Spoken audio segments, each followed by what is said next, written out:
You are listening to Zen and the Art of Triathlon.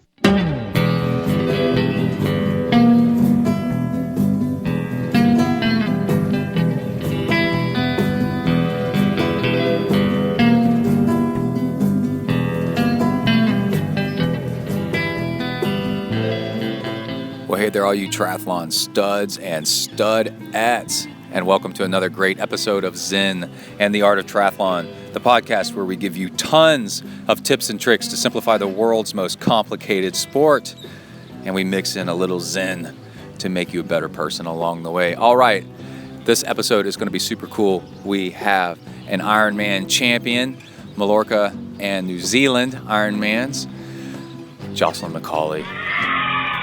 It's going to be so cool. But first, let me tell you where I am. The birds and craziness you're going to hear in this first part of the episode are all local wildlife at the Moody Gardens Hotel, which is ground zero for the Ironman 70.3 distance in Galveston, Texas. I'm actually on premises for work and not during the race. And it is truly bizarre being here when there's not an Ironman, a half Ironman about to go down. There is just lots of wildlife and craziness. There they go. And hopefully we'll get a laughing seagull here in a minute. They're funny. And I'm here for work, regular day job work. And I had to do a presentation, and our city got an award. So I have to be there to help pick that up. Two presentations, actually. And Kai and Emily came down to see. Another guy said, he joked, yeah, that's how my family understands what I do for work. They come to see a presentation. I work in IT and smart mapping kind of stuff, kind of like Google Maps kind of things. But anyway, that's why I'm down here. And that's also why I'm recording this right now under this situation with some free time, because I want to get this show out. Jocelyn McCauley is a really big deal, and she swung by the ZenTri studios in College Station, Texas, where she's from. She was visiting her family over Easter and swung by my own house and set a new bar for how to be a guest on a podcast, on a triathlon podcast, is you come to my house and sit in my training cave and record our interview for an hour and a half of everything that she does, how she does it. There's just so many cool things in this interview. Her favorite workouts, why she doesn't race on Sundays. I can give you a teaser. I asked her, would she do Kona if it was on a Sunday? What do you think? You're going to find out. It's towards the end of the interview. It's really good stuff. Man, I'm super excited about this. And I wanted to get the show out as fast as I can because she is racing again at Ironman Texas on Saturday. And I need to get this show out quick so people can hear about her and learn more about this wonderful, wonderful guest. Oh, we talk about her interview on the Starkey podcast, TRS Radio, and what she thought about all that. And is she really the Kanye West of triathlon? Oh, man, it was really good. She goes over my training cave just a little bit, gives some pointers, and a little bit of discussion on that. But anyway, we're going to get to that as fast as we can. First, there's just two important things of triathlon news. Oh, wait, squirrel moment, except it's a lizard moment. I have never seen a lizard that looks like that. Some kind of bearded dragon-looking thing. There's a Chinese alligator in the hallway, a little atrium glass hallway off to the side of the presentation room that I was just at also. This place is pretty crazy. And Kai and Emily, they had some time to kill, and they went over to Moody Gardens. I saw there's a dinosaur exhibit. There's your laughing gulls. There's one right overhead. Don't poop on me, please. And oh man, this is where they have like penguins. But anyway, they have a dinosaur exhibit. Oh, and I went running this morning, and there was still tape on the ground from Galveston, from the race. And I took a picture of that and posted it on Instagram. I'm Zen Triathlon on Instagram, all one word. Go check that out. All right, so the important thing in triathlon news is Jody Swallow is having a baby. So it seems like everybody's getting pregnant. We talk about that with the Jocelyn interview. I asked her if having had a baby gives her superpowers. So you need to tune in and listen to that. But anyway, congratulations to Jody Swallow. Let's see, she joins Rachel Joyce lately. And actually, Jocelyn was more versed on who's had babies lately. And it seems like a lot of people. So Jody joins a whole bunch of people. We got a truck coming now. Real audio. We're on the street, on the sidewalk. Oh man, it was cool running the parts of the run course here. I've done Galveston about 5 times, I think. Set my PR here, and it was cool seeing tape on the ground. It brought me flashbacks. I could just totally imagine the crowd screaming and stuff. It's really a great run course. It's really cool. Anyway, there's that. So Jody was already really fearsome and an incredible athlete, and having a baby, I can just see her coming back and being even tougher. They say it makes you tougher. Emily, the ZenTri nurse, my wonderful triathlete spouse, wife, has mentioned that half Ironman was about as hard as giving birth. I think it all depends on how much you train. If you don't train much, it could probably be worse than giving birth. If you train plenty, it's probably easier than giving birth. I don't know. I don't want to know. I'll leave that to the ladies. But there's that. So she posted some pics on Instagram, and she's on Twitter, Jody Swallow, Kanama. So you can go follow up with her and congratulate her and wish them luck. I didn't even see how far along they are. The due date I think is in November. But anyway, there's that. And then somebody sent me a link to a cool Strava related app that you can use to get your best results if you're trying to take a Strava segment or have your best results.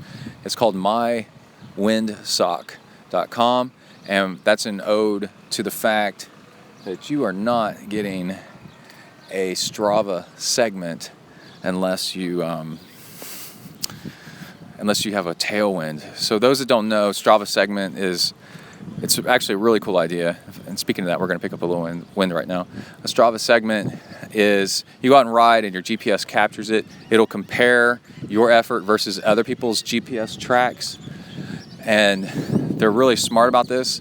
They've turned it into sort of a competition. You could turn it into your own competition. They rank how well you did versus other people that have been on that same segment. People can make segments anywhere, everywhere.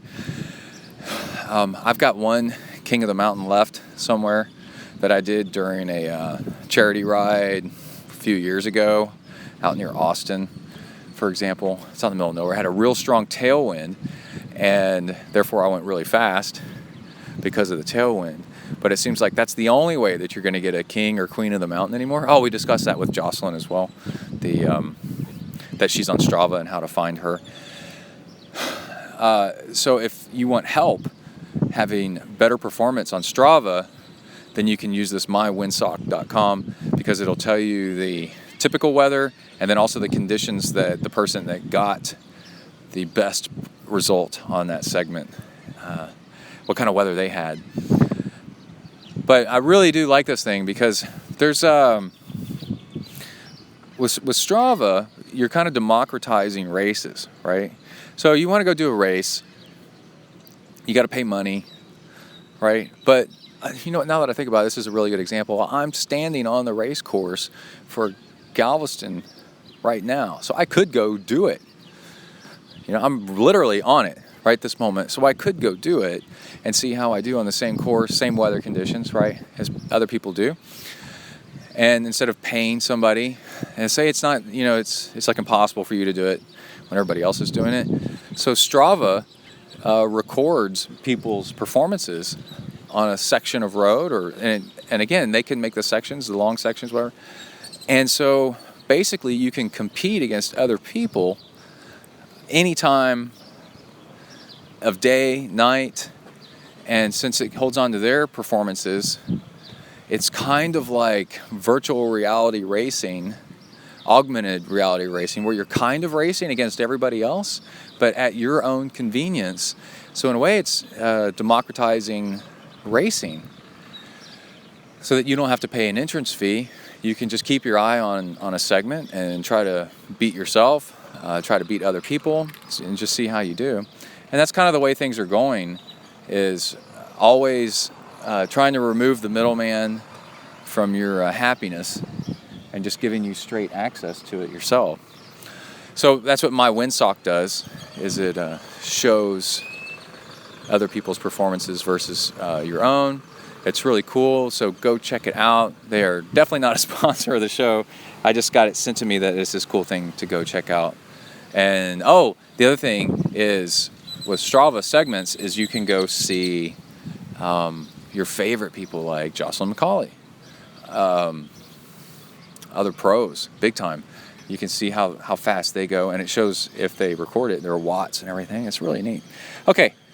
Let's go ahead and get started with Jocelyn so we can get that into your ears and you can check it out. And if you're going down to Ironman Texas race site, you can cheer her on, or you can cheer her on through Facebook or Twitter, or however you want to do it. And a little bit more background on Jocelyn. She's from College Station originally. She was born there and now lives in Cincinnati.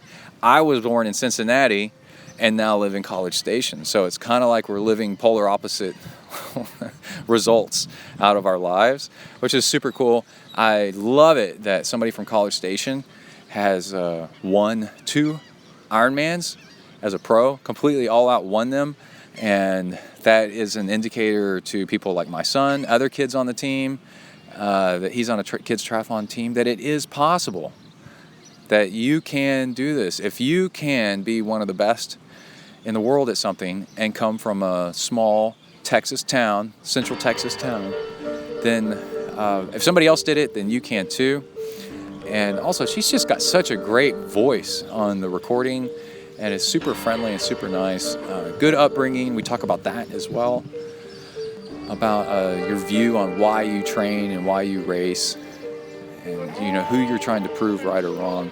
This has been great to have her on the show again, and to have her reach out and offer to be on the show was just fantastic. Absolutely love it. So let's do everything we can to cheer on Jocelyn, and let's tune into this interview. Here we go. Welcome to the next level.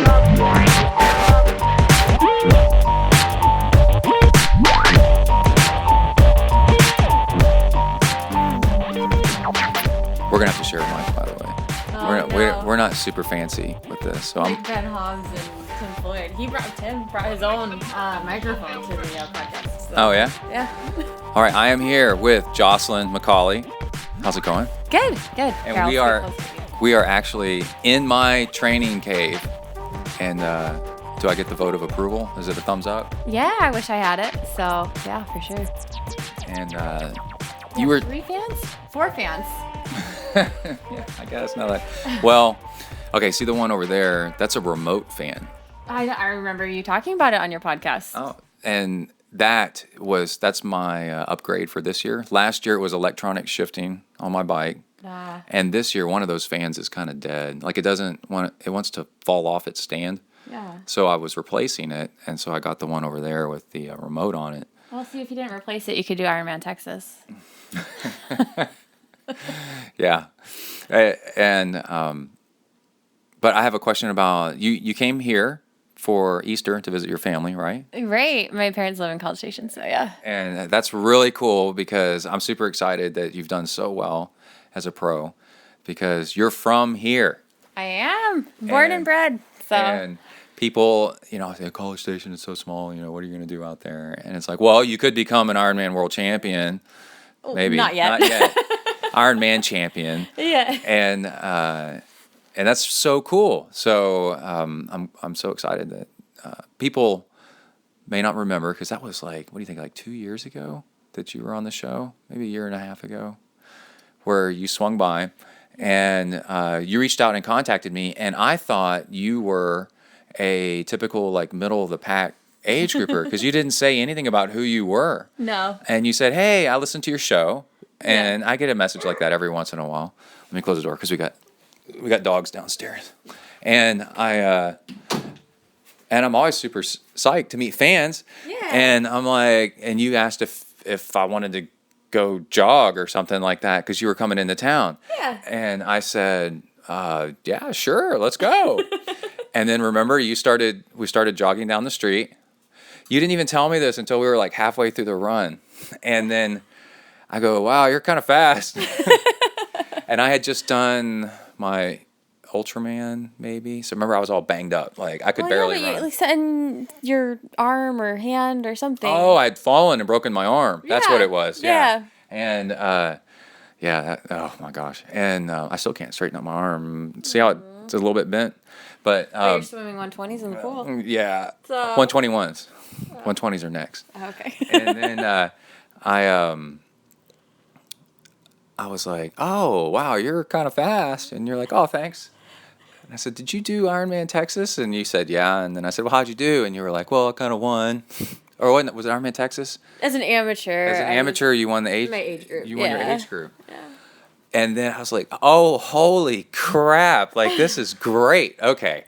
So now we got to really sit down and do an interview and talk about this and everything, right? And that was, you were going pro. Yeah.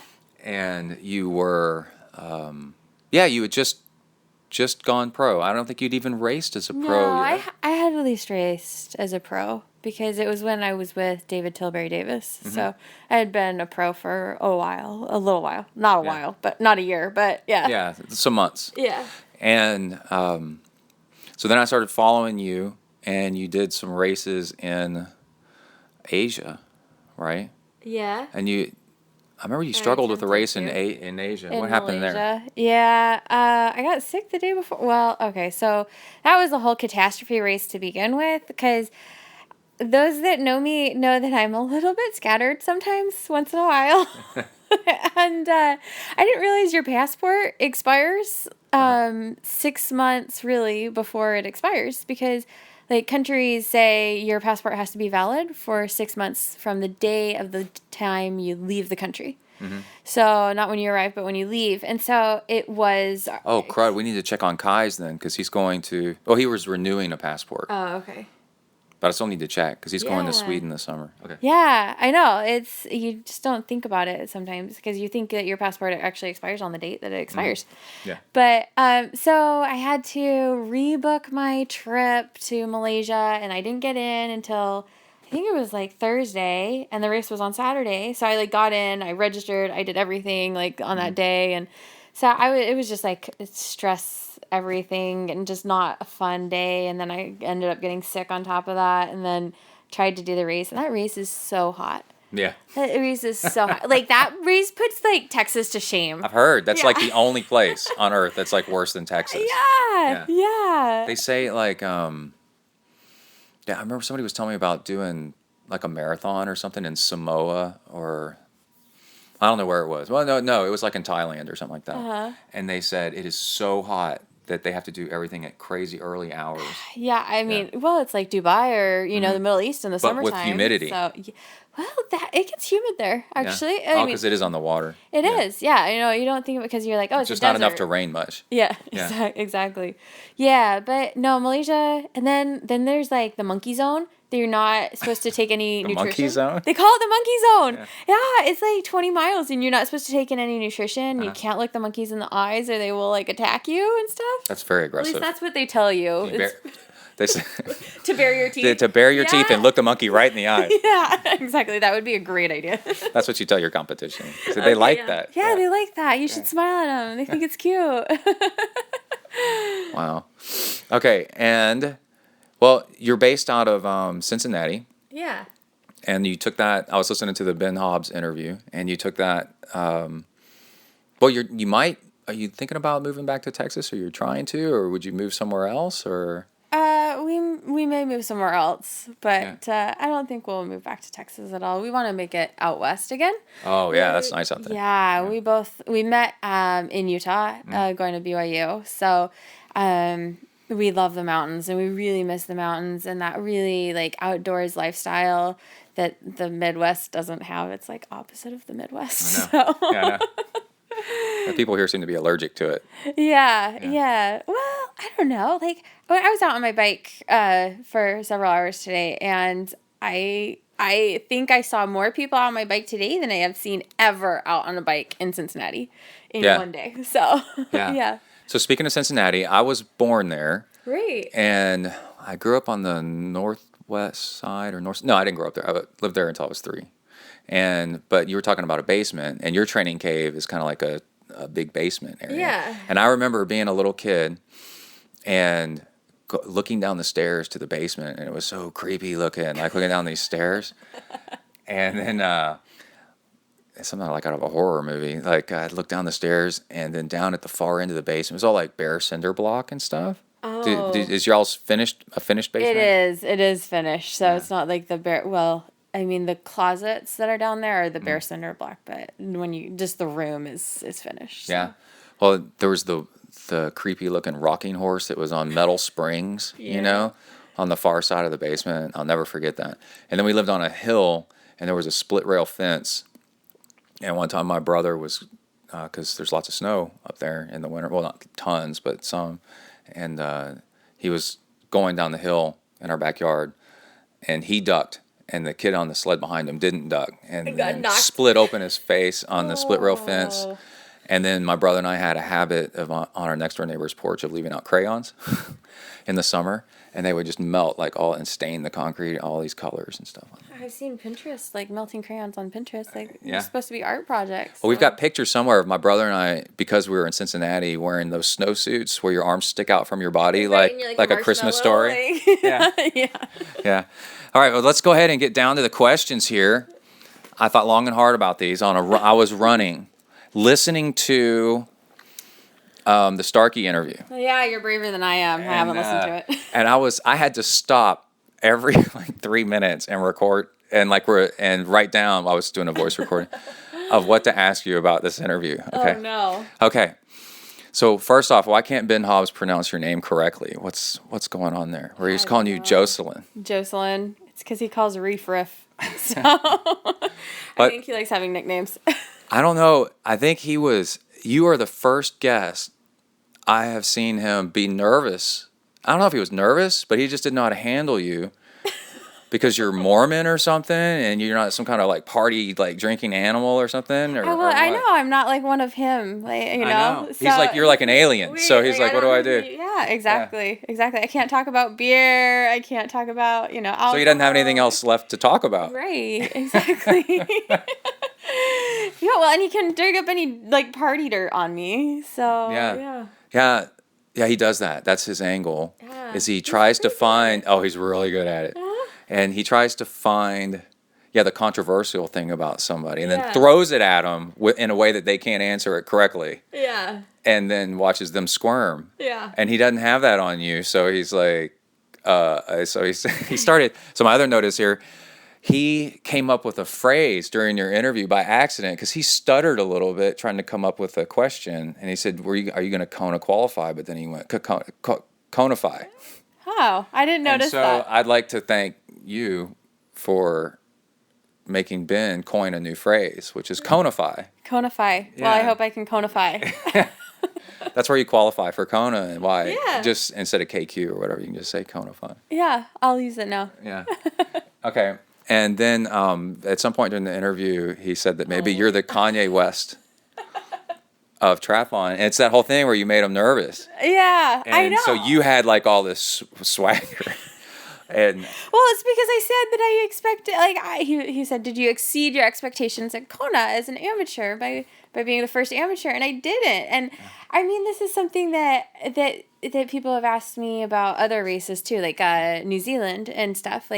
You came out of nowhere. Did you you must have not expected to win. I'm like, I think very rarely you don't expect that result if you're going to get that result because you have to plan. True. No miracles on race day. Right? You have to plan for that. And if I don't see that in my mind, time after time, then it's hard to make it actual reality, you know?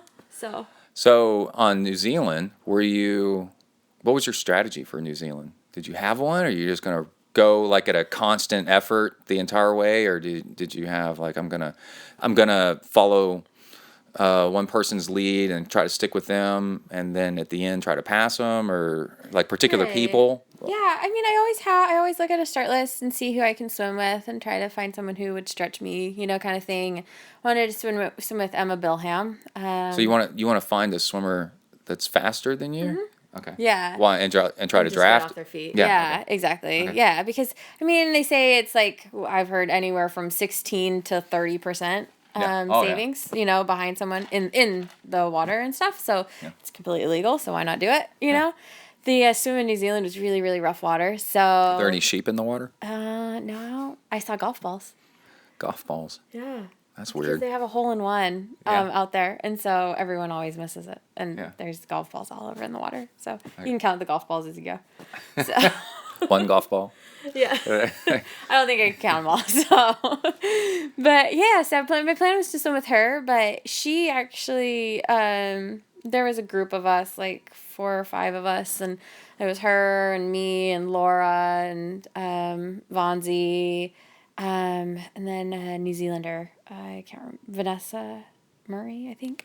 So there was a good group of us in the water and stuff, and I figured that if I came out of the water, that it would be like Vonzi and Sid, Laura Siddell, and me on the bike, and that I would try to go with them and see what would happen and everything. So that's what happened on the bike, is that all 3 of us were together the majority of the bike. There were times that they dropped me and then I caught back up to them, and stuff. But it was, most of us all together and stuff. And then I knew that if I came into is the bike ride, I've heard it's like the pavement's real it's choppy and hard. Yeah. Like it's a difficult road. Is it worse than here in Texas? The chip seal we got around here? So the thing is no. The chip seal here is way worse. Is it because they're upside down? Their potholes are different? Yeah, so they're not bad. They don't have any potholes there, basically. Like, that's what? I know. They just have rough roads, but you can just have your head down and not worry about, getting into a massive pothole or stuff like that. Yeah, so people complain about their roads, but they're really not that bad. Yeah. So, I mean, other than them they're slow because they're a little rough. But, yeah. Well, yeah, because people come here and they'll complain about the roads right around here in Bryan College Station because we got a lot of chip seal and stuff. I'm so used to it. I don't know what people are talking about. Yeah. It must be great wherever you're wherever you're riding at. Okay. Well, see, I'm so used to Cincinnati, which is we have something way worse than chip and seal because it's called potholes every inch. Mm-hmm. So it's just It's probably the freeze and thaw of the northern. Yeah, and they just don't tear take stuff care. up. Yeah, I mean they fill them in and they get ruined every year. So yeah, it's not so fun. But yeah, so I came into T2 and it was so fun because we were all 5 of us together. You're having fun? Well, Or isn't you that were why in agony? What isn't that why you? No, it's race? fun after the finish. I no, it's fun during the race. Oh my god. Okay, so I'm doing it wrong. Well, it was funny after the race. The media guy was doing an interview with me and stuff, and he said, "So, my media guys tell me that you were a chatter out there and that you were smiling the whole time." Are you talking to people and stuff? I talk to the media people because it's fun. No, but not. What about during the race? Yeah. Like the people on the motorbikes when they're videoing you. Yeah. What do you say? Hi, how's your day going? Yeah. What'd you eat for lunch? Are you serious? Just chatting. You got to do that around the competition. No. You do. You have to do it. Because that will just scare the crap out of them. They're like, she's all, hey, what's your favorite color? Got any good jokes while I'm out here? And they're dying, because they're pushing to their limit. You're just like. Yeah. On the run, I generally don't talk to them. I did say one thing to one guy because I was he was taking a picture of me while I was drinking some whatever, some Coke or water or something, and then I was pouring water over me and I was getting some salt and I had just stuff coming down my face and I was like, you're just catching me at my sexiest moment right now. Right now. It's just Ironman pictures are not so wonderful. No, they're not. And I think was it Mallorca? How do you say yeah. Mallorca? Is that how you say it? Yeah. One of the races, they were, because I think it was that one. You were on the podium and they just kept spraying you with champagne and stuff. And I was kind of going, she doesn't drink. Now, how bad is this that they're just dousing her in alcohol? But you were a good sport about it. But yeah, I mean, you'd be a good sport. I told them, I'm not gonna do it, like, and stuff. But I don't want to take away from their like celebration and everything. So, they're fine doing it. But yeah, I got champagne and all my chafing, and I didn't realize how much that burned. Oh my God, that does so burn. bad. Um, And they ended up giving my champagne bottle to the last finisher. So that was kind of cool. That's cool. Yeah. What about, you won Mallorca. Yeah. I'm trying to pronounce it right. Good job. After, but did you have a bike wreck during that? Yeah, I had a bike wreck. And you still won? Yeah. So how bad was the bike wreck? Just a road rash, kind of like a missed turn kind of thing, or was it not that substantial? So it wasn't during the race. It was like on Wednesday. Oh, it was before the race. Oh, okay. Yeah, like I was taking a roundabout that we were gonna have to take during the race, and I wanted to see how fast I would be able to take it. I guess you found that limit. I found that limit. It's half a mile per hour slower than what your Garmin said you were doing at that time. Or maybe not on the wet road, because it was like dewy in the morning, and so the road was a little bit slick, and so and it was during like quote unquote rush hour traffic in Spain. Yeah, I mean like on this little. But no, island, Mallorca is that an island? Yeah. So I've been to Spain, southern Spain. Yeah, that's really laid back. It's like Texas. Yeah. With less, it's like rural Texas. Yeah.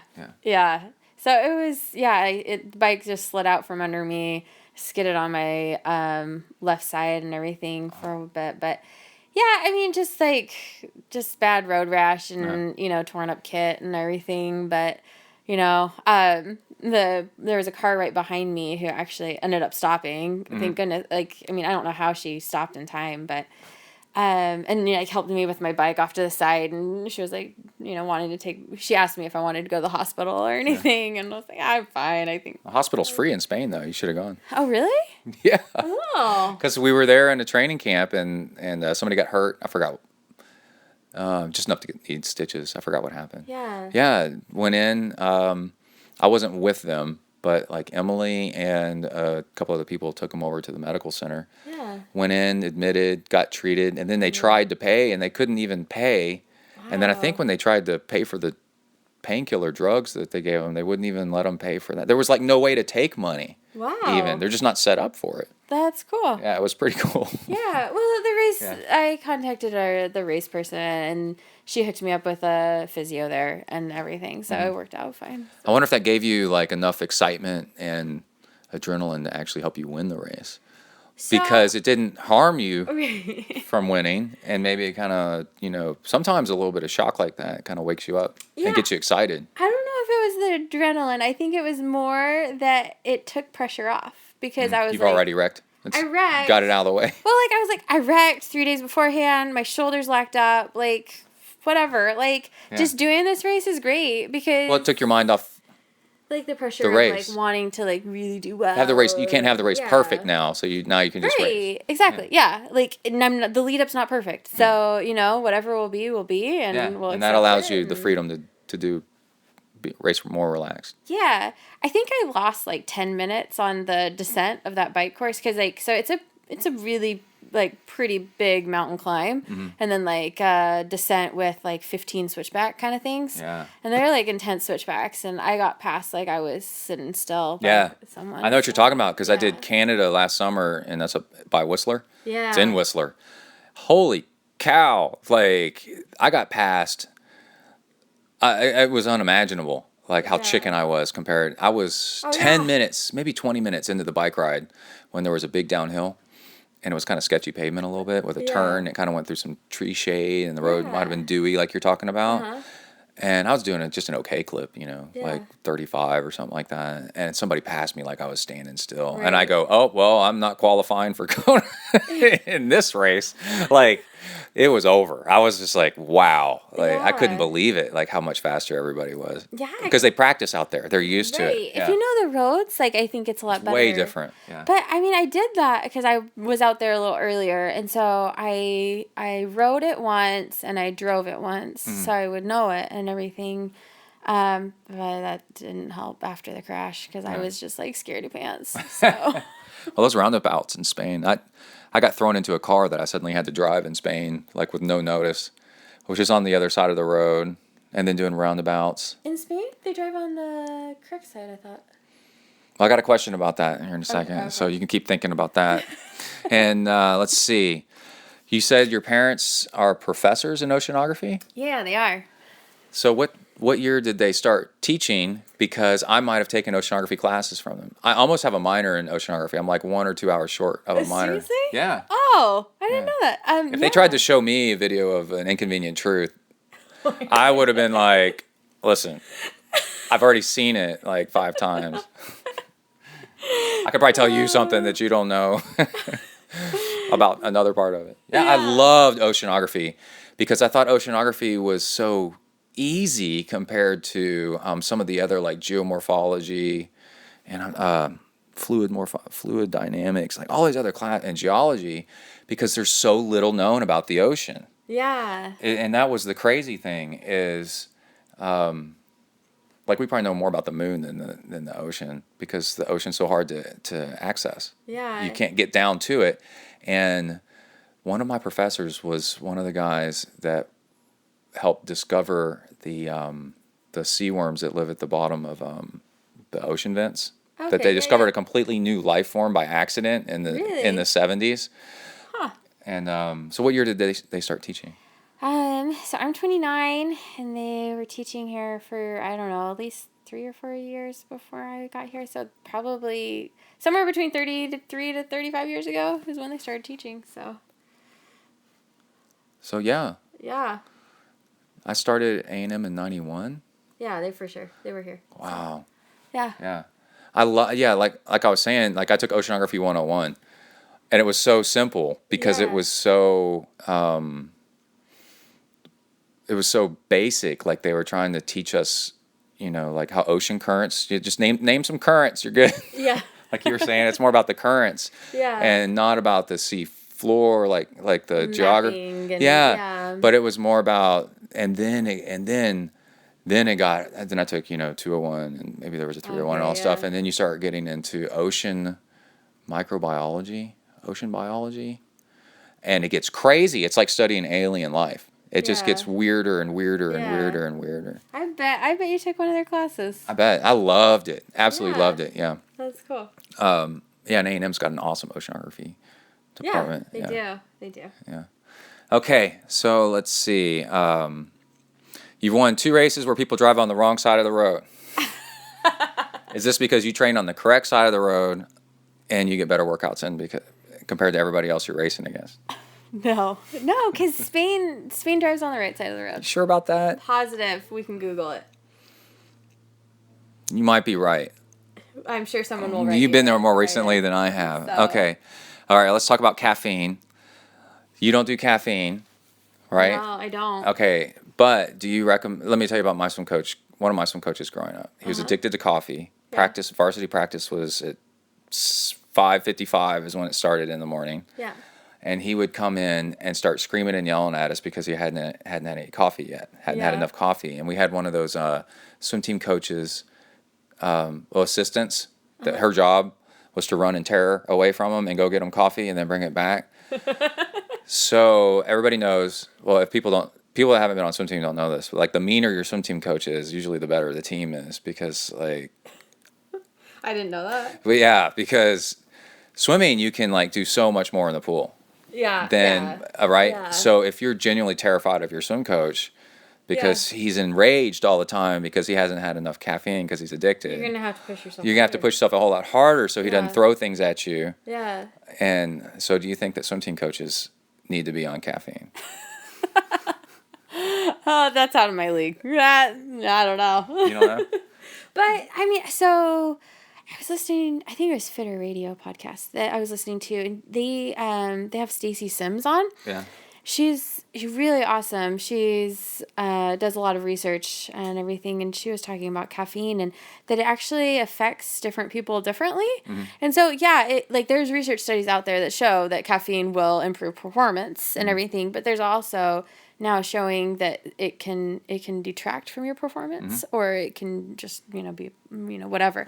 Yeah. So I mean, so many people think that caffeine is the be all end all for their performance and everything, and I mean, if it is for them, that's great, but it doesn't have to be. So My the 1 or 2 years that I had my best results ever doing everything, I had like these 2 epic years of doing all kinds of crazy stuff.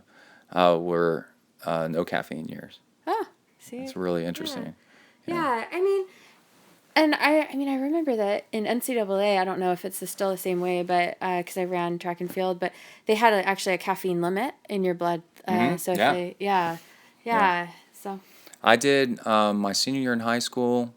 I did a little bit too much caffeine before a race, and I was a sprint freestyler. And I remember, like, I took a Vivarin or something like that, and I didn't know, how much caffeine was too much or anything. And I remember standing on the block and feeling like my heart was going to explode out of my chest. Really? Yeah, because I took like a whole Vivarin, which is like 2 cups of coffee or something like that. I guess, and I just remember it's a lot.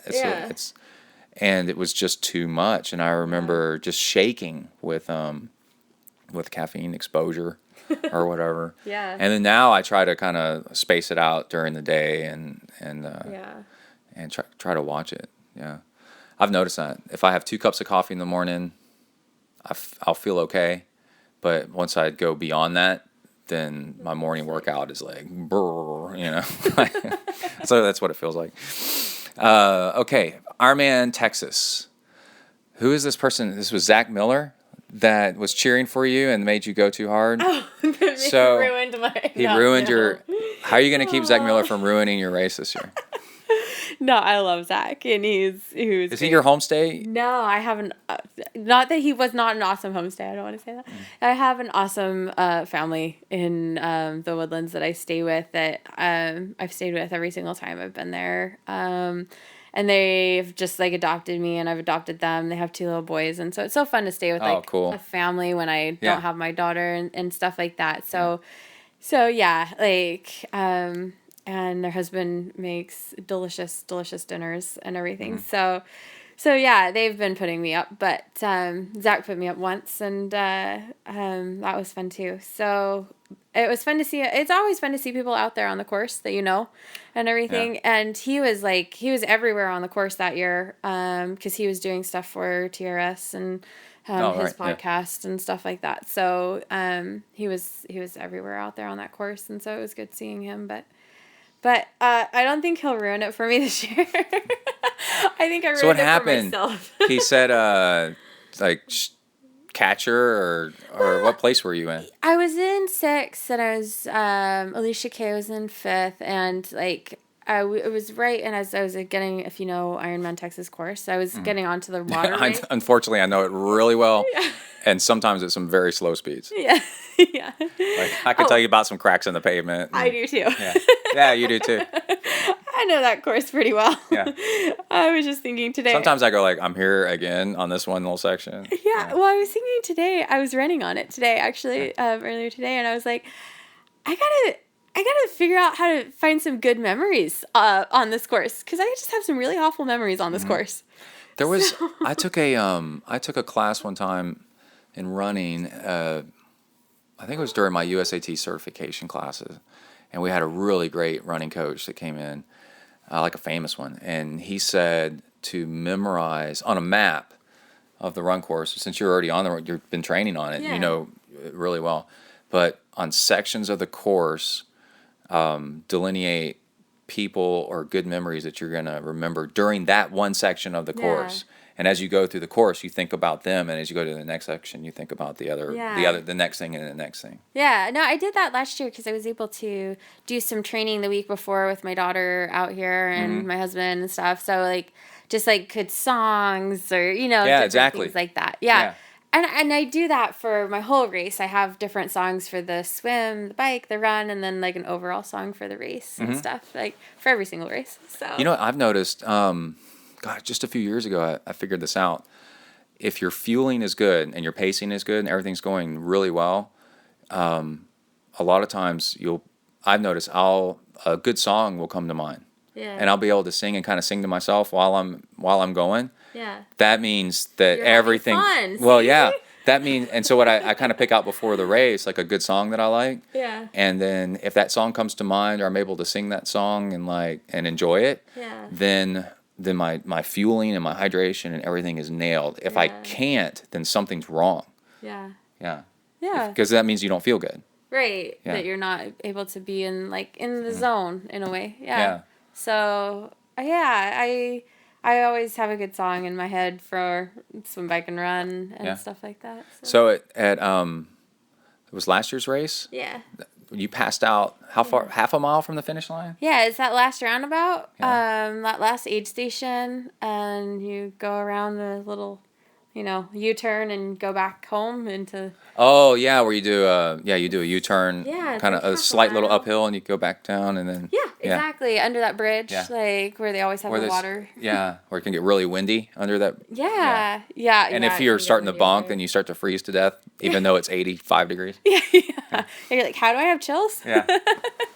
Yeah, it was just there. I was going around and I just felt my legs go and the next thing is they were like pulling me off to the side of the course. Mm-hmm. My sister was out there doing the race as well that year, and she was like right behind me on her second loop and came up to them. I don't remember her being there, but she came up to them and talked to them and stuff like that. And And Zach Miller came up and started kicking you. like, come on, Come where are you on, going? get up, don't touch her.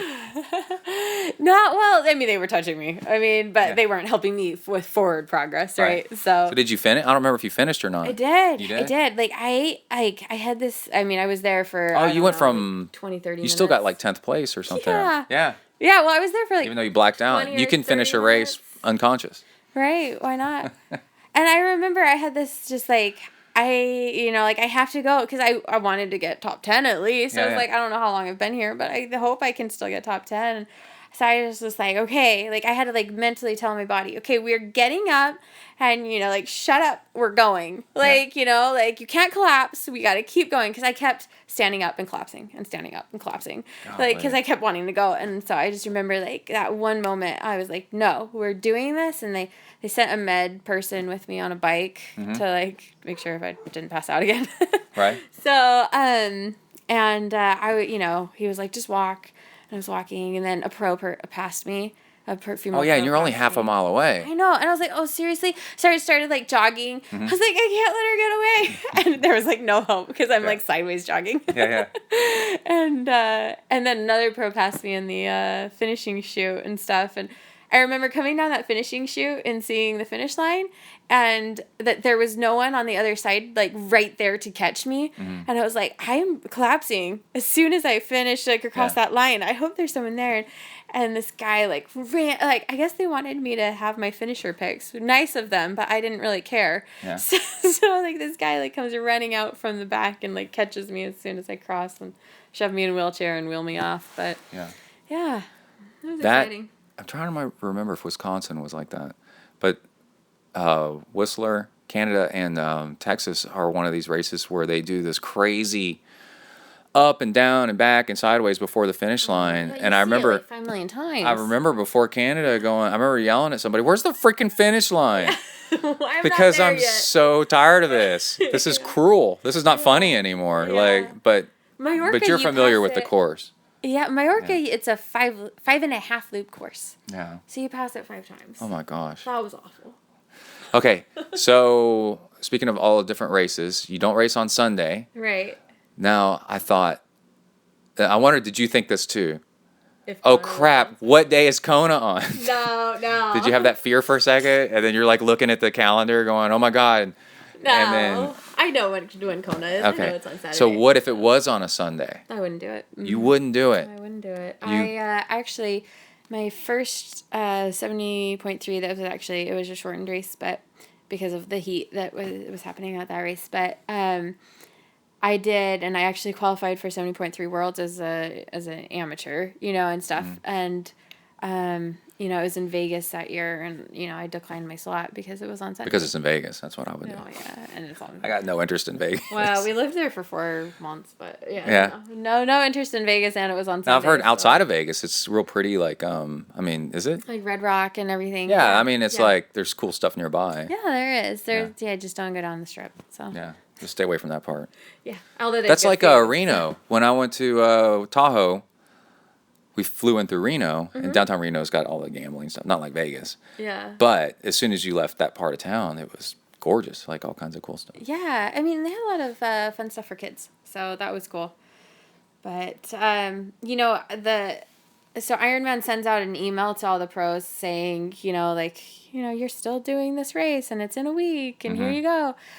Well, several of their emails they send out, I'm sure that it's like a copy and paste and let's change a couple words here and there kind of thing. Because it always says Sunday, like April 20, like for this Ironman Texas, it would say like Sunday, April 22nd. And you always have to go check. I have that heart attack moment of like, wait, no, it was on Saturday when I registered for it and I'm already here. But yeah. So is it just a Mormon thing, or is it just a, I don't know, like Christian religious thing to not race on Sunday, or which one is it? Yeah, I would say. Or just to take a day off, or you got to school me on this. Right. I would say it's a mixture of of both of those. Do you train on Sundays? I do not. I don't do any. So the whole Sunday's off. That's your rest day. Yeah, it's my rest day. It's my time to spend time with my family. To give I quoted this a couple days ago, but that love is spelled Time. Yeah. And so that's totally true. Yeah, to give back that time to your family that the triathlon is a very selfish sport for a lot of times and everything. So to give that back to my family, to go visit people that need to get visited, and to just go help people and go to church and do all those things, and kind of have triathlon as like not even in my mind, even though it's always in my mind. But, try to make it more of like a shut down from triathlon for one day. It might be a really smart training technique. I mean, some people need to take a rest day. I know. Triathletes hate taking rest days, I know, right? and I feel so awful the next day. I'm like, well, yeah, but you get over it. So, yeah. So much. I mean, the thing is your body is... The time that you're making your improvements is when you're not working out. Right. That's when you're rebuilding. I mean, when you're working out, you're tearing down your muscles, you're tearing down your body and everything. And then when you're resting is when your body is building itself back up. So it needs that rest. It needs it. Yeah. Yeah, I used to not take enough rest days and got overtrained. And then now, I don't think I could take enough rest days. I love them. They're great. Yeah. But I wouldn't say it's like just a Mormon thing, because there's Mormon professional athletes that do compete. I mean, there's been NFL players and stuff, and they obviously compete on Sundays and and perform on Sundays and stuff like that. So it's been more of a personal choice as well for myself. I think that I was blessed a lot in high school because of different choices I made, and so I can't kind of go back on that. It's a long story, but yeah. So let's see. Has the fact that you've already been pregnant and had a kid give you superpowers? Yes. Because isn't it true that everybody else is trying to catch up? You've got Rachel Joyce saw this. Rennie. And I'm trying to think whoever else. Aussie person. Everybody's trying to get pregnant. Oh, Luke McKenzie's wife. Right. Beth Gertis. Right. Lauren. She got pregnant and then just became awesome. Yeah, so... Is that your secret weapon? And Gwen and Nicola Spirit. So have you seen the picture that Danielle Reef posted? Yeah, I saw it because of Webster or Dark Mark said she's trying to show off how not pregnant she is. Yeah, just making sure. So she doesn't know, Danielle Reef doesn't know that the superpower that you can have. Yeah. I know. Don't tell her. We don't need her to have any more superpowers. I should have said before this part for her not to listen. Okay. Do you think she is listening to scope out her competition? Maybe. I listen to podcasts to scope my competition out, but I don't think that she's scared of me, so. Well, I would be, because I think that you and Angela Nath are, because of y'all's run, are two of the next winners of Kona. I really have predicted that, because the thing is just Ironman, you only get to race so many times, and you have bad luck and stuff like that. Yep. But the combination of y'all's run along with everything else is so lethal in the heat, Yeah. right? That I'm just sitting there waiting like for it to happen. I've always been whenever Nath was gonna do Kona. Yeah. I was just like, dude, she's gonna win. She's gonna win. And then she had like something happened. She had an injury. Yeah. Yeah. And I was So like, dang it, man, she had to because stop after the bike. yeah, because if anybody was gonna give them a run for their run, was her. And then in my mind, I think you're like the same. I mean, y'all are all just a little bit different, you know, and you have a better swimming background than Angela did. But Angela's got this awesome biking background. Yeah. And then, but both of y'all's run is just insane. So, Well, thank you. I don't think it's that insane, but I mean, because there's this field in Texas has just a massive field of insane runners. Mm-hmm. I mean, it's just full of, and it always is. I mean, because there's like Kelly Williamson, who, you know, goes under 3. There's Jody Robertson, who went under 3 last year. There's Melindy, or I don't know if that's how you say her name, but she just did, I think it was Arizona.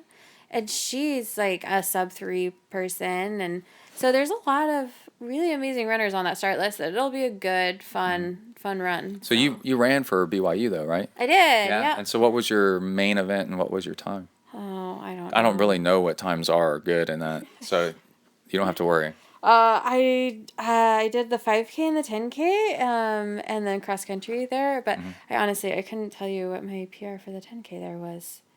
So it was 20 minutes. No, it was in 30s, obviously.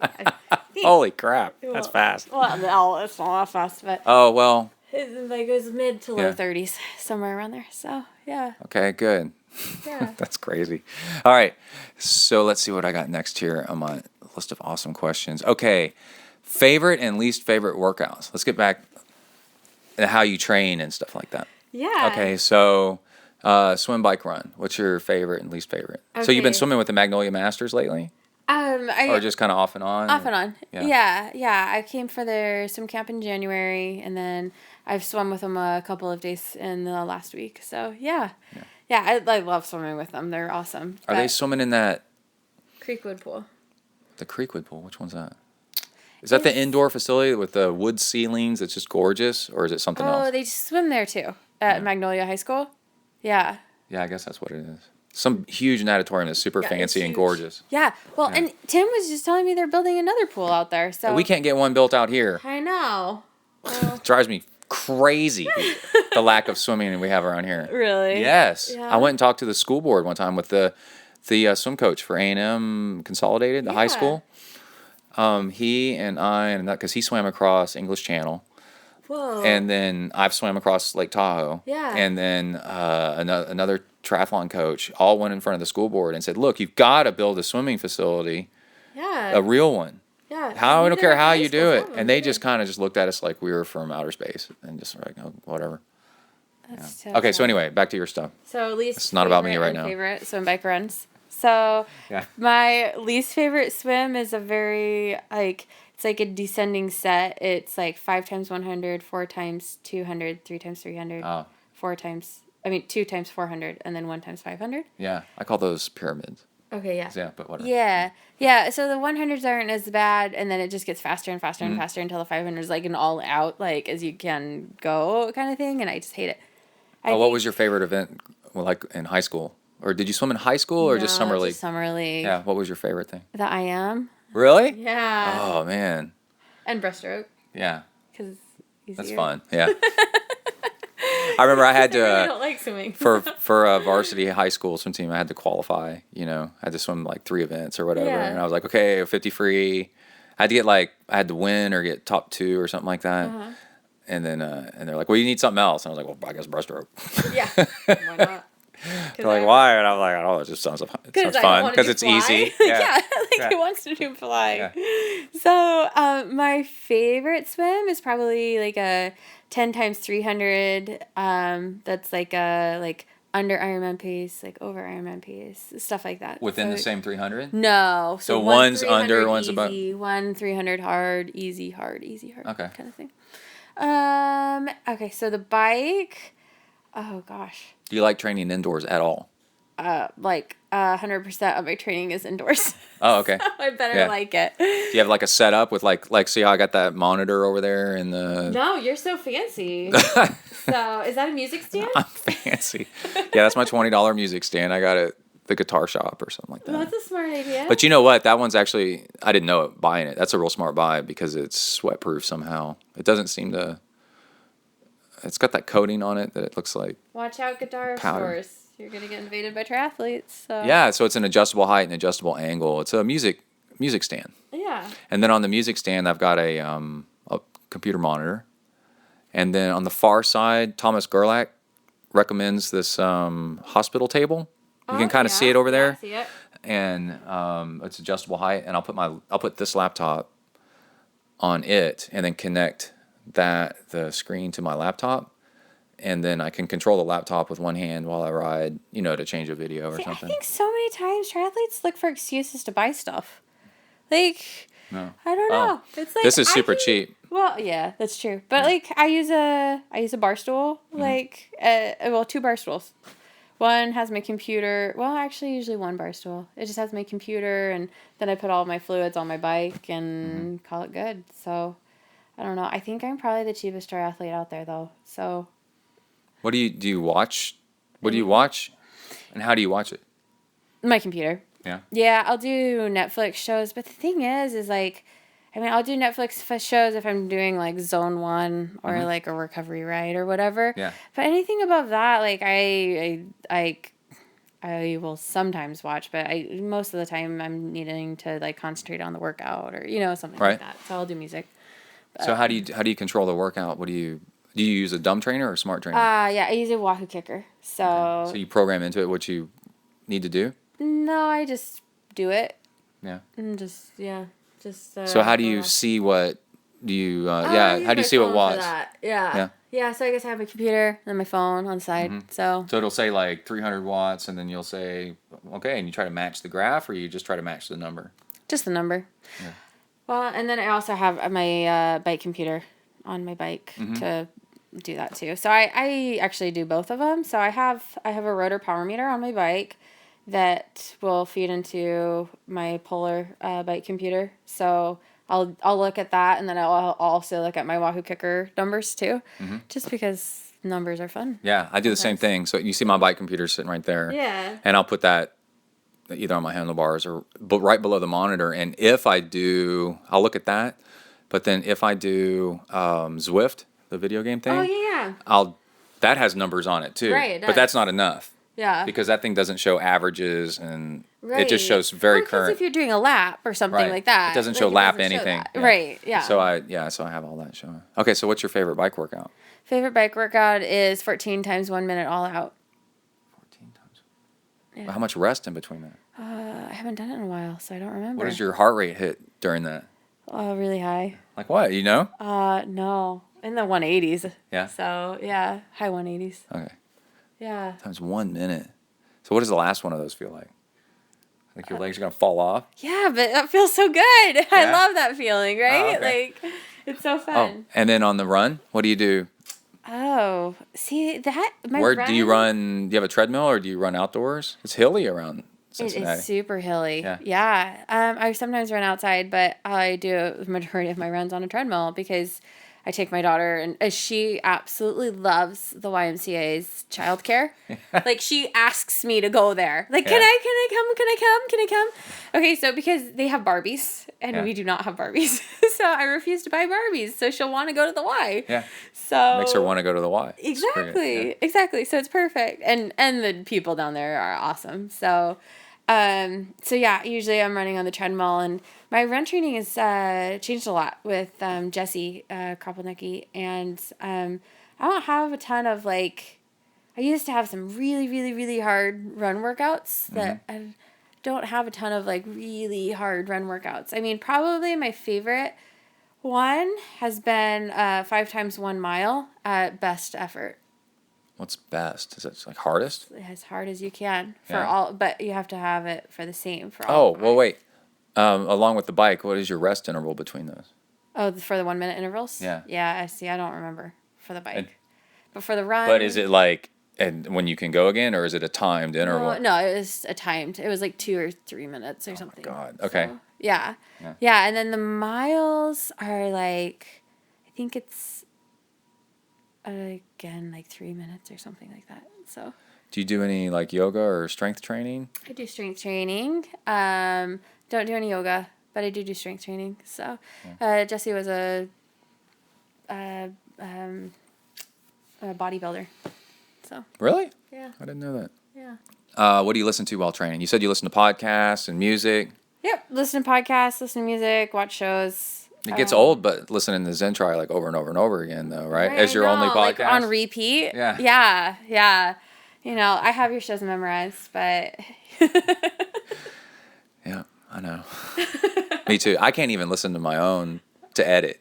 I can't stand it. Yeah. Because I already just recorded the whole thing for like 2 hours, 5 hours or whatever, you know, and I'm just like, I don't want to listen to it again. Right. Yeah, no, I don't like listening to myself, though, either. Yeah. So, yeah. So do you listen to news? Do you listen for podcasts or just triathlon and fitness or? Just triathlon and fitness, actually. Yep. Just nutrition ones. What are some of your, if you were to listen to other podcasts, which we don't recommend? Yeah, where's my phone? What are some of your favorites? I just started so other people can get clued in. Yeah, obviously TRS, since I was just on that one. I always listen to them. Have you heard your own interview on that yet? No, I skipped that and listened to Matt's side of that one because I didn't want to listen to me. Started listening to Fitter Radio just recently. Mm-hmm. It's in New Zealand. IMTX. The Magnus and Marcus on coaching. Have you heard of that one? No, I haven't heard of it. Oh, you should listen to them. Yeah. They have some really they're more like psychological kind of talk. Is that the guy is that the Magnolia Masters? No, so he does a coaching podcast too. Yeah, but it's not about triathlon. No, because he wants to stay away from that. Well, his is really good too. He's a really good thinker. Like he has a lot of good like mental strength and stuff like that. So that's Coaching Beer and Dogs. So yeah. Then Science Friday, I guess I do listen to them. So, but yeah, you and Radio Lab sometimes. So. Oh, Radio Lab's good. Yeah. All right. What music do you listen to? I have YouTube Red, and I listen to my playlist. Yeah, I do that too. So. Yeah, it works really good. Yeah, no, I love it, and I love that you can do an offline playlist and stuff like that. So one of the funniest things ever was I was listening to Pandora, but I didn't know it somehow. I wasn't paying attention or something, so I'm running, and the music was awesome. I go, man, this is an awesome radio station. I guess maybe I thought I was listening to the radio. Okay. But I was listening to Pandora and didn't remember. I guess maybe it was in my car and I had it plugged in. Oh, yeah. So, I don't know. It was really funny. And I was like, man, this is awesome. Every song, one after the other, is such a... And then I made an awesome playlist. And then I go, oh, wait, I made this playlist. Of course I'm going to think it's great. Yeah. So how do you listen to music? What kind of headphones do you wear?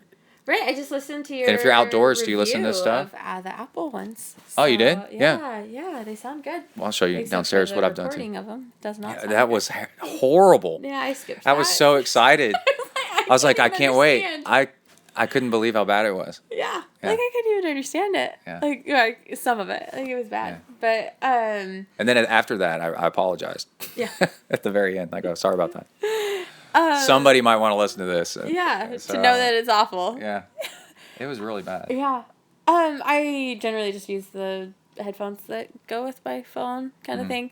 I had a sponsor buy some Jabra headphones for me. So I do use those too. So well, how do you keep your phone from getting all sweaty? Do you do the Ziploc bag? Oh, you got a sweatproof. Yeah, it's sweatproof. So. Okay. Yeah. And then you managed in the TRS interview to plug audio flood like 50 times. So I know, I'm sure I've heard of them and I've seen them and I thought about buying one like years ago. Yeah.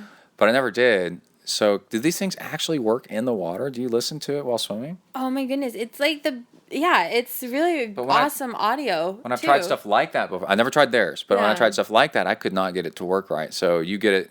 Theirs works. I have never had an issue with you could listen to a podcast. Like, it's crystal clear audio. Wow. Crystal clear. So how do you keep the earphones in your ear when you push off the wall and stuff? Well, it's just the type of, it's like a Christmas tree earphone, you know? So it Do you know what Yeah, I'm talking yeah, yeah. about? Okay, Yeah, yeah. so when it sticks in your ear and it won't pull out. Yeah. So you just And then where do you have like is it like an iPod Nano kind yeah, of it's like thing? a shuffle. And so Yeah, you just, shuffle on me. you clip it onto your goggles, and then I just put one strap of my goggles on top of it, so it doesn't move around. Yeah. And you're good to go. Don't have to touch it at all. So you have to preload it with music though. Yeah, just like in any Yeah. like shuffle. Yeah. So yeah, it's worth it. See, I used to do a Swim P3, and it was okay. Yeah. But I couldn't hear it unless it was music. And when I tried to listen to talk radio or a podcast or something like Right. that, yeah, no good. Right. No, you can. I generally, when I'm swimming, I need something more motivating than a podcast. Yeah. But I have done it once, so Yeah. just for like an easy swim kind of thing, and Yeah. you could. So I found that when I train that, I can engineer my to make sure I train correctly. If I want to keep it easy, I'll listen to real mellow music Right. or talk. Yeah. And then if I did this during an ultra marathon with iPod shuffles. I remember I had 2 of them because Emily had one. I borrowed hers, Yeah. and that Oh, way so I could that last the you whole wouldn't time. die. Yeah. The first I planned, I think it was a 50 mile or so. Like the first many hours was just talk podcast. I had like 8 hours of talk podcast, like Yeah. loaded up, right? Yeah. And that kept me from trying too hard. Right. And then when you have the music. last hour, I think I put it on rock. Yeah. You know, and then that gave me that That extra helps. motivation. Yeah. Yeah. Yeah. No, I definitely have those songs that when you don't want to get out the door. Oh my gosh, yeah. Song.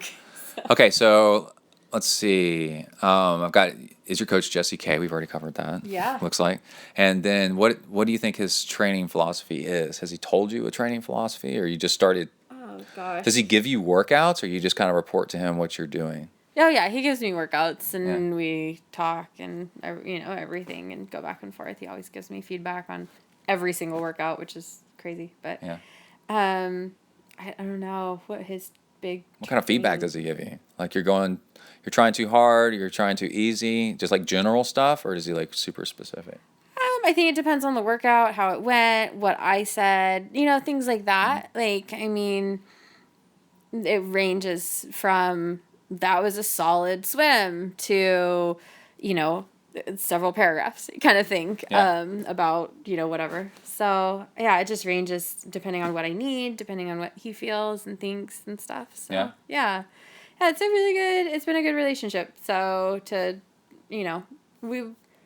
any relationship, it takes time to develop that connection and to develop that communication. Right. Because everyone communicates so differently. Yeah. And so I think that is like the hardest learning curves, the first couple months, several months really, of a relationship, of trying to figure out how each other work. What do you actually mean when you say certain things? Right, like if I said, "Oh, that was a great workout," like that could What does that mean? Yeah, like that would mean like something totally different for me versus you, and things like that, and because a great, I will say, usually, "Oh, that was a good workout," if it was just good, like. That's good workout to me. It's just like, like I got it done. Yeah. But, I would be like, that was an awesome workout, or that was a killer workout, or I crushed it, That means I did really awesome.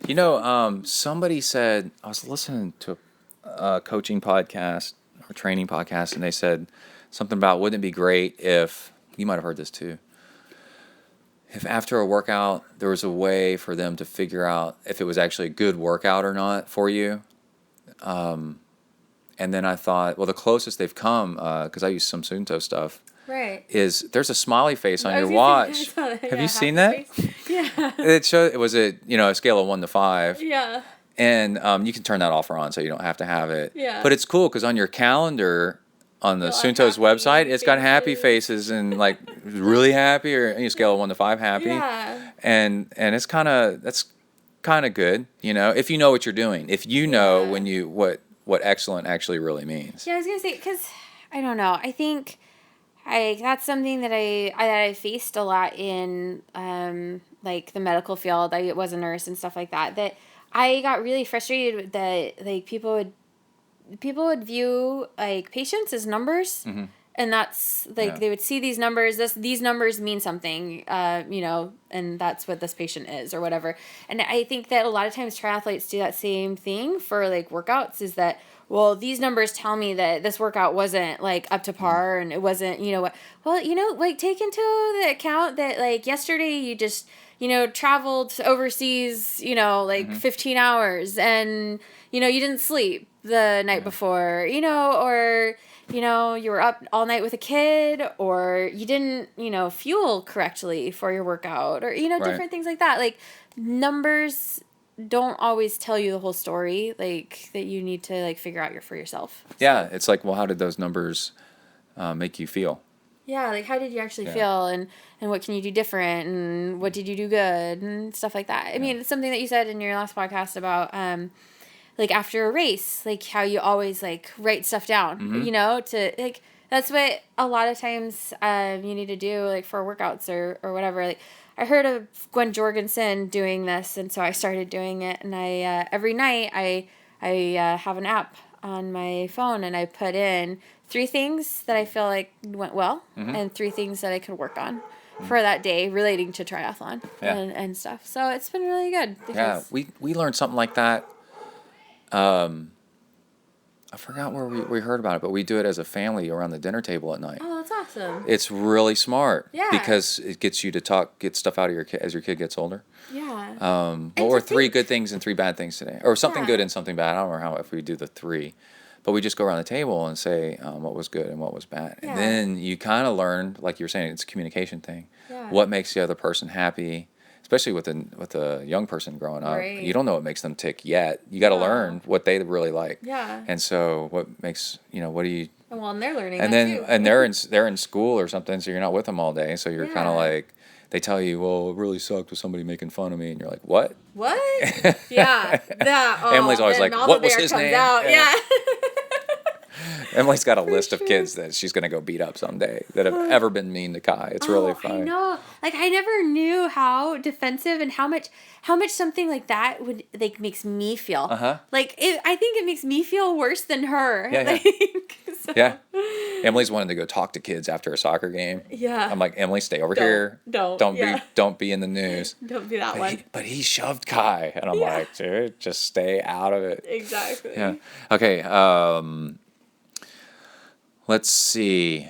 Yeah, how do you report? So after you do a workout, you write into do you use Training Peaks or something like that? Oh, we use a Darrow, which is like Training Peaks. Yeah. Okay. I've never heard. No, I think I have heard of that. ADD Arrow. So AERO. So. Okay. And so it allows you to type in like a little report of your workout. Like Training Peaks. Yeah. That to me is the most important thing about coaching. Right. It's not the numbers that you give back. It's the feedback, because I'm sure I'm the most horrible at like, oh shoot, my watch died. Well, I guess I'm going on field today, and stuff like that, because, my daughter loves playing. But you can make up for that by describing how the workout went. Exactly. And I mean, and going on field, it does a lot for yourself, because sometimes in races stuff happens, like your equipment fails, or something like that. So you have to know how different paces and different things are supposed to feel. Yeah. So. Well, I mean, also in the comments, because I coach, and in the comments of my athletes, if they don't put any comments, I don't know how that workout went. Yeah. I've got numbers. Yeah. Their heart rate was this, and their speed was that. Yeah, but how did you feel? Yeah. Like, was this easy? Yeah, it was because the thing... You were so tired? There's 2 types of athletes, and usually if they're signed up for a coach, they've got goals, and they're type A, and they will overtrain. Yes. So you're just so... you have to almost paranoid to restrain them from doing too much. Oh, you sound like So you want to see... Yeah, well, you want to see when they're too tired. That's the thing. Yeah. You want to just do, if you feel great, you got exclamation points and smiley faces in your comments, just keep going. Do what you're doing, mix in some easy for them. Right. And then, but as soon as those comments get dark. They get dark. Yeah, you're like, they couldn't find this, and it sucked getting up, and they could only get in half their workout, because they were tired. Yeah. And they're angry because they had a flat tire, and then they got to go pick up their kid. And they yelled at their spouse. And you're like, dude, you need a day off, Yeah. Yeah, it's pretty cool. You can tell in the comments by their tone of what they write. Yeah. Okay. Jessica can read me, and like you said, like holding you back and everything like that. Like about like he puts in my training and stuff, and after he puts it in, I'm sure he's just like sitting there waiting for an email or a phone call because like I'm like, Jesse, this is not good. Like I don't like this, blah blah blah, and then he's like explains everything. Well, no, this is why we need to do this and this and this and everything. When I get lazy, I don't explain why. The workout does, and I know that that's a huge problem. Like, you want to do that. Well, to avoid that whole thing is like, why am I doing it? You don't want the athlete, if they're frustrated, like, why am I doing this? It's not the workout itself. It's like this, just like the whole training program that I'm like, but this is not enough. Like any athlete, right? Yeah. Like, this isn't enough. I need more hard, and I need more and more and more and more. And it's like, no, you don't. Stop this. Like, just no. So it's good. It's good. I need it. So do you post your stuff to Strava at all? Yeah. Do people actually, is there a way for people to follow you? Yeah. So who are you on Strava? I think I'm just Jocelyn. Just Jocelyn? Jocelyn McCauley. Whatever that is. Let's see. I'm pulling it up. Do I have Strava open? So how do I find you? I'm going to add you on Strava. Profile. Jocelyn McCauley. Yep. Cincinnati, Ohio. Maybe I'm already following you. Athlete mom, living the dreams. This is good podcasting, me typing. Jocelyn. Jocelyn. Yeah. And then space. Mm-hmm. MCCAULEY. See, you're just letting other people do it right now. So. That's you exactly. have 61 notifications. Yeah, I'm not big into following people. Okay, so I'm so busy. Like, I can't get involved in all the drama all the time. Yeah. Okay, so Jocelyn McCauley. But you're on slow twitch. I can't believe I wasn't following you. Yeah. Yeah, it's me and my daughter on a treadmill. That's what the picture is. Oh, you just got a buzz. Yeah. You got a new follower. I got a new follower. Expect a whole bunch. Yeah. Okay. Oh, blood. I love it. Is that your leg? That was in New Zealand. that wasn't my bike crash. That was a run that I like got like a rose bush scratched me, and then I like looked down at the end of my run, and I'm like, seriously, what was that? You started singing yourself. Every rose has its thorn. Queen of the Mountain on Bridge to Shell. Let's check this out. Oh, 5 days ago. Oh my God! What did you do? Oh yeah. You took a calm, but for females they call it a quam. A quam. Like conifying. Yeah, conifying. Okay, 104-mile ride. I wasn't expecting to do this, so this is good stuff. Yeah. 104-mile ride.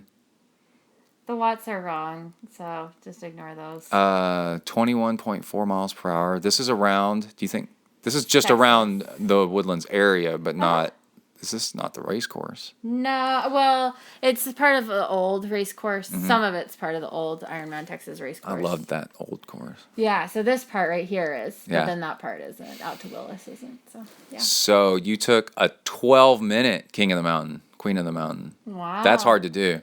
I guess. Yeah, the longer they are, the more the effort, you know. Yeah. So let's see.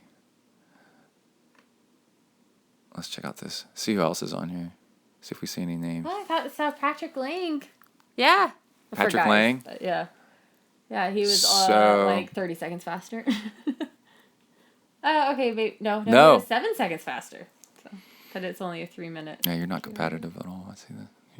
How many seconds faster the guys are? Where's the... Wait, this is all boys. Yeah. Where's the girls? You do all time, and then you click on female. Women, yeah. Okay. Yeah, let's see if we... No. Don't know any of them. Well, this is really cool. So if people want to follow you... Yeah. On Strava, And actually, your bike ride will probably show up. Do you think your race will show up on Strava? Yeah, I'll put my race. I New Zealand's on Strava. Cool. I put everything on Strava. Well, it's sometimes like a week delayed. Like it doesn't always like pop up because I don't plug it in and stuff. So yeah, sometimes not up there right away, but it always gets up there. That is cool. All right. Yeah, I love it when the female pros. I know so many of them put their stuff up on Strava. Right. Because it gives the guys with the ego like, holy crap. Like how powerful the girls are. Let's see. Okay, so last thing, fueling. Yeah. So you've got a new fuel sponsor, or just you've been using them a while, or tell me about it. Yeah, I just started using them for a couple months. They are called F2C. They used to be PhD Nutrition. So they're based up in Canada, and just started using them because I am with Big Sexy Racing now. They have a lot of great sponsors with the team and stuff, and that's one of them that I've been hooked up with, and I've really loved it. They because they have such a wide variety of everything. So, they have their protein that you can put in shakes, like afterward. Right. And they have a vegan protein too, even, and then they have their 3-to-1 nutrition for refueling 3 carbs to carb to protein stuff. And then they have, glycodurance, which is their stuff for actually working out and everything. And I went to their website and noticed I had to actually look around for a while to find actual training fuel. It wasn't their primary product. Well, I mean, I feel like not any of this is their prime. They don't have it was primary what I mean product. is it was a full spectrum of stuff. Yeah, they have a full spectrum of spread, because they even have almost in a way vitamins. They have this thing called farmer greens, which you take. I've heard of that. Yeah, you take in the morning on an empty stomach, and it makes the pH in your system, more neutral, and so you're not spiking up your cortisol and your stress levels and stuff like that. And it helps you.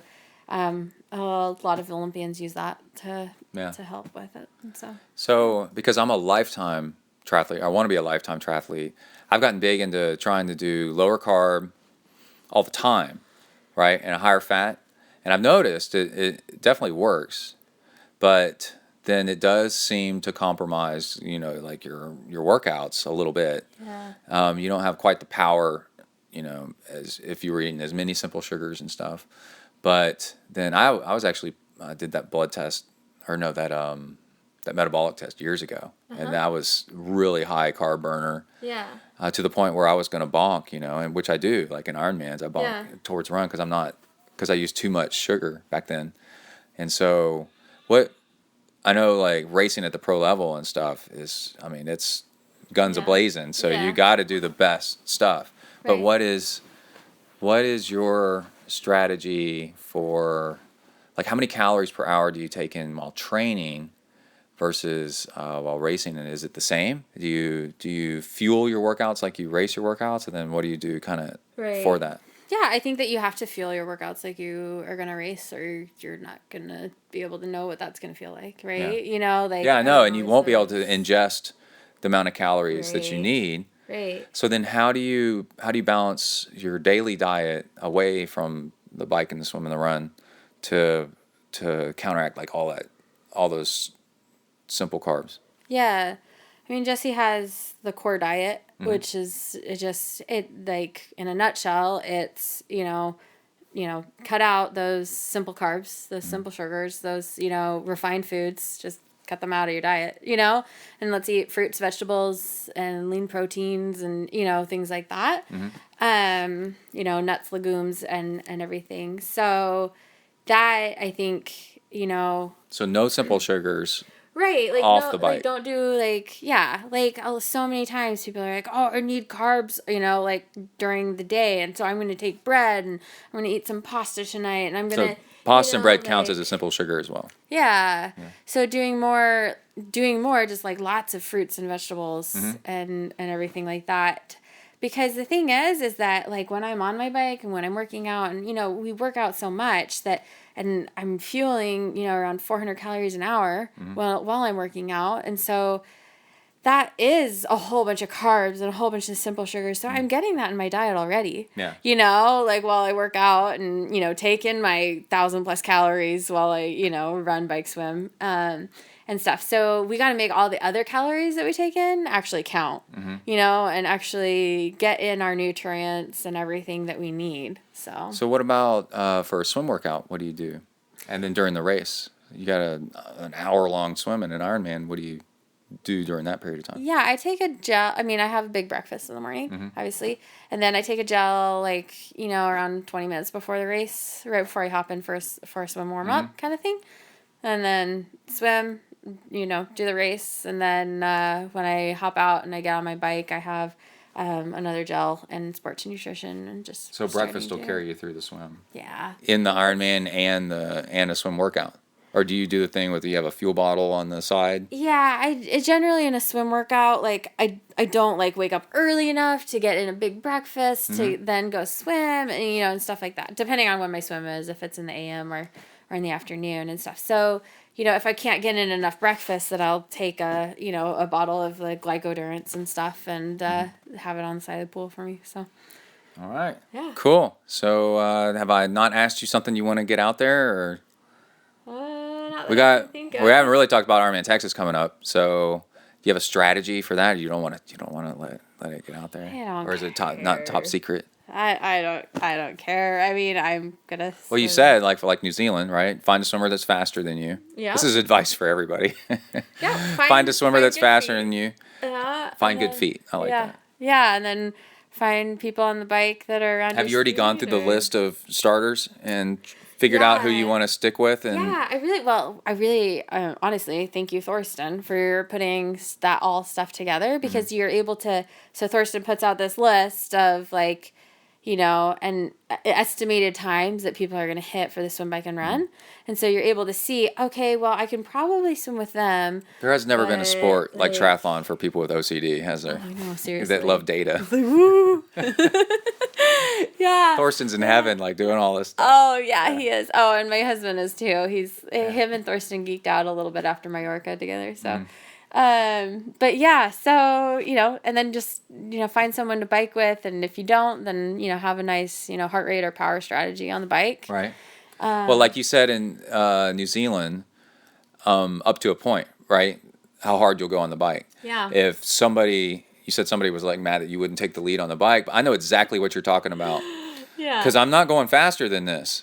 Well, and I'll go slower, but I'm not going faster than a certain thing because that'll ruin my run. Right. Yeah. I mean, I tried to take a couple, obviously, like I was saying, taking legal poles. A pole is like that. a huge matchstick to burn. Well, yeah. I mean, I would go and I would try, but then they would just go around me because I wasn't going fast enough. I'm I'm going how hard I can go. I can't go any harder. I'm sorry that I can't. I don't know what to do. So... I hate confrontation and I hate anyone getting mad at me. It freaks me out. So yeah. So then on the run strategy is don't go out too hard. So many people go out way too hard. So how do you do that? Do you watch your minute mile pace on a watch or something? I don't look at my pace at all. I just look at my heart rate. Like in New Zealand, I crossed the line and I wasn't looking at my total time. I was just looking at my heart rate and stuff. And Mike Riley comes over to me and he's like, I think that you broke 3 hours. So I was like, no way, no way, whatever. And he's like, look at your watch. I hadn't even stopped my watch. I was like, oh shoot, I didn't stop it, And then I looked and it was 3 hours and 20 seconds or something. So I was like, oh, I don't know if I did or not. We'll find out. So yeah, so I don't look at that, just heart rate, and because that really, honestly, in a hot race is going to tell you a lot more than pace, because that's your limiter. Yeah. Because I've noticed when I get dehydrated, my heart rate starts climbing through the roof. Yeah. Yeah. And that's how you know it's going to be over real soon. Oh, yeah. Today I had just... You have to race below that, whatever heart rate, whatever you've determined is bad for you. Right, and you need to have that limit. And that's it. Yeah. That's your limit, or else it's going to be over. Yeah, you need to have that limit, at least, for the first, 10 miles, 15 miles of the race. That's my limit. I'm not going to let my heart rate go over that because if you do, then you're not going to have a second half of your race, or you're going to be walking or you're going to pass out, whichever. So that wasn't to do with that, but yeah. So yeah, it's the bicycle you don't want, the one that's shaped like a gurney. Probably not. Yeah. No, I've experienced that one a couple too many times. I experienced that in New Zealand last year and, it was nice to, not have that this year. So. I know one last thing. Who's your inspiration as you're getting into the sport and right now for racing? Who do you look up to? Man, I wish I could race like that, or I want to race like that, or if you are racing like that, who is it? Yeah.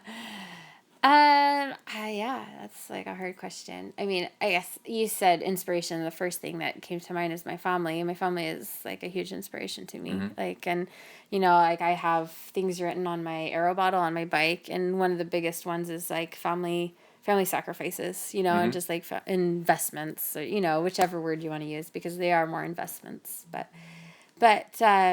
so like my daughter, my husband, my sisters, my parents, just my whole support crew that I have that are really, really awesome to me and stuff and everything. Like I like to say, like, I want to prove people right.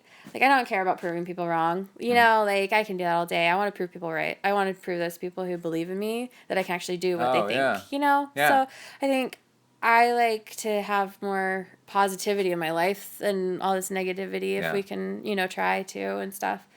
So someone who I think embodies that a lot in this, in pro triathlon is Meredith Kessler, and stuff. And she's been a big mentor of mine and stuff, that, has been a lot of fun to get to know her and everything and see her in New Zealand every year. So yeah. So she's awesome. And she's very, very, very big on positivity and cutting out any of that, negativity or drama or anything out of your life. Like, you don't have time for that. So let's just like cut it out. You don't have time for it and move on and stuff. So. Yeah, I've noticed I do this. I noticed years ago that you can totally create your own world with like Twitter and social media. Yeah. That if somebody's negative, before I follow somebody, I go and look to see if they post a lot of negative stuff. And if they do, I don't follow them. Yeah. And then if and that's for real life people as well. And then if somebody posts something negative, I'll give them like one chance. I'll be like, hey, everybody's allowed a bad day. But if it becomes a pattern, I'm out. Right. Yeah. Yeah. So we don't have time for that, and it really does change your worldview of your day. Kind of like. Yeah. Yeah. No, for sure. So I really like that about her, and that like embodies what I would want, and kind of like how I would want to present myself as like a more positive person. I don't want to drag people down. Like, I think so many times,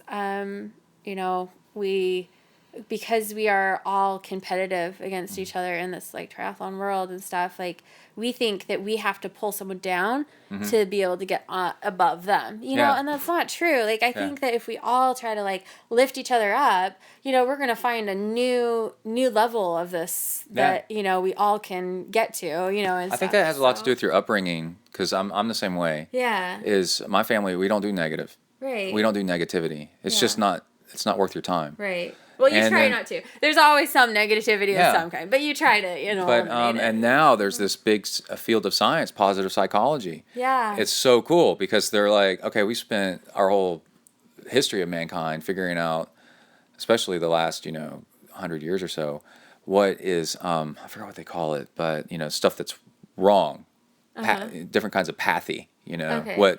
What's the cause of disease? What's the cause of mental disorders? Yeah. And what causes it? And so we're so focused on the negative, right? Yeah. What gives somebody schizophrenia? Like all this stuff, trying to figure out the bad stuff. Yeah. And then about 10 years or maybe 15 years ago, why are people happy? They started going, hey, wait a minute, let's focus on what are the things that make people happy? What's their environment? What kind of jobs? What kind of, let's start surveying people and see people that are happy. Yeah. And let's figure out what makes them happy. Yeah. And then let's try to start creating our environment around that. Right. And it's a whole field of science called positive psychology. And it's awesome. Yeah. It's so cool. And if you engineer your life around these concepts, then all of a sudden everything's way better, so much nicer. No, I love that. I mean, it's the same like with how it's a choice too. You don't have to do negative. Right. You don't have, when somebody's real negative, you can just walk away. So my husband made this up with my daughter, which is the most awesome parenting thing, is that so when she's just really grumpy and stuff in the morning, or when she wakes up, she's not always the happiest person. They close the grumpster.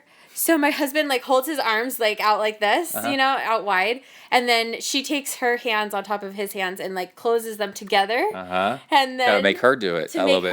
Yeah. So she closes the grumpster and then she locks it and she throws the key away. Oh my God! I'm happy now. Where did he learn that? He just made it up. He made it up. But it's amazing to see her, like, she's the crumpiest, like, nothing's right in the world and everything. And when she does that, she has a smile on her face and she's made that decision. Yeah. And There's some triggers if a in there. 3-year-old can do that, Yeah. you know, then I think that There's that some we triggers can in there close the because dumpster. she's doing it. You make her do it.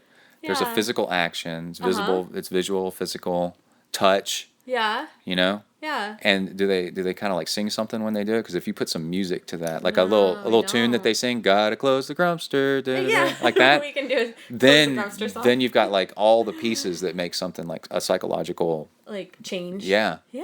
Well, we'll have That's to have a pretty song cool. to it next time. Yeah. Next time you interview me, I'll sing you the song. Well, we won't remember that. Okay. Well, thank you very much, Yeah. Thank you. and good luck, and prove me right. I bet Yes. you win. Well, I will do my best. I want to, like I've said, I want to just go as hard as I can, execute a good race, and find out who's inside. So, Yeah. Cool. Yeah. All right. Thanks. Thank you. All right. How about that? Man, I cannot wait to see how she does at Ironman Texas. She is ranked first by Torsten at trirating.com. He does a really deep dive analysis on how he thinks people are going to do based on their past results, and she is ranked number 1. I can't wait. Okay, so that race is on Saturday, thankfully, for her and us. And so tune in and watch her. All right, let me give a couple of shout outs to sponsors before we get into cards and letters. Let's see. We have UCAN. UCAN is a very slow acting carb. It's a super starch. I use it a few times a week, maybe more, when I want something slow acting. It's really good before swimming. You can find it at a discount if you go to their website, 15% off. Discount code ZenTri, all capital letters, ZENTRI, 15% off. And yeah, I've always got a stash of UCAN going. Definitely good stuff. Sunto helps out with the show, supplying me with gadgets and watches and all kinds of cool support, smarts on how to train with their stuff. So I want to give them a shout out. Salt Stick. All right. You can get 25% off your order, Salt Stick, using discount code ZenTri25. And you can go and check out their 30 countries that they are available at saltstick.com.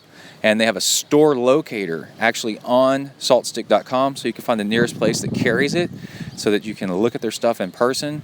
The ZenTri 25 discount code works at shopsaltstick.com, only in the U.S. But again, you can go to the saltstick.com and find the stores where the nearest store were 30 countries. 30 countries, man. That's pretty crazy. But anyway, Salt Stick is electrolyte capsules, and I use them all the time. I make my own fuel a lot of times, and I'll use Salt Stick capsules as the electrolyte, sodium, all that good stuff in there. 100% confidence that it works and that it works really well. What they've done is they've created the profile of electrolytes is exactly the same ratios of stuff as what you sweat out, unlike a lot of the competition. So you're putting back in exactly what you put out, and it really, really does work. It's really great, man.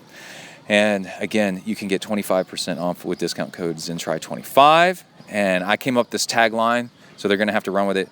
Make your water stick with Salt Stick. Because if you don't use any electrolytes in your water, it just runs right through you. And you can't have that happen in your race. Okay, Amrita bars.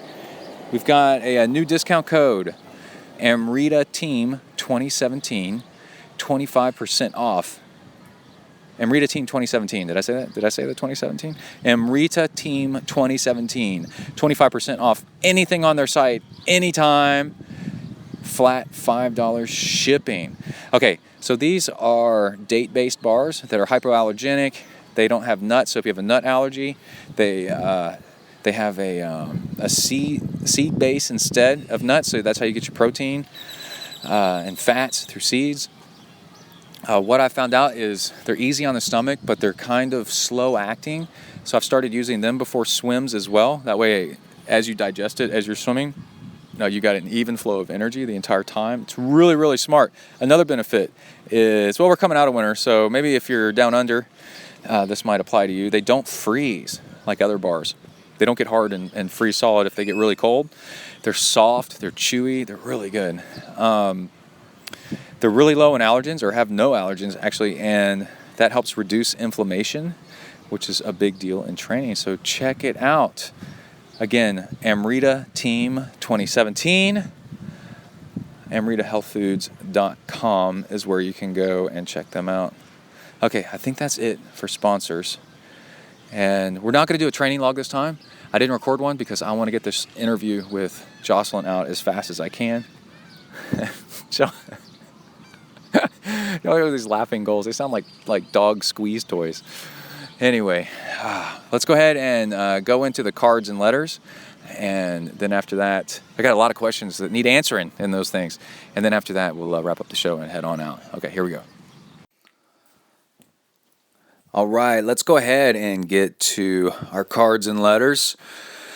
Let's see, we have emails, all kinds of cool emails. Kevin Judd. Oh, some of these are from last episode. I forgot to include these in the last episode. I got all into my AirPods and my Suntos and my swim lane fighting. And let's go ahead and cover some of these are old. And let's see, Kevin Judd said, "Yo, Coach Brett, as I believe you gentlemen from the New World say in greeting to one another, ? Having just received my first order of Hornet Juice.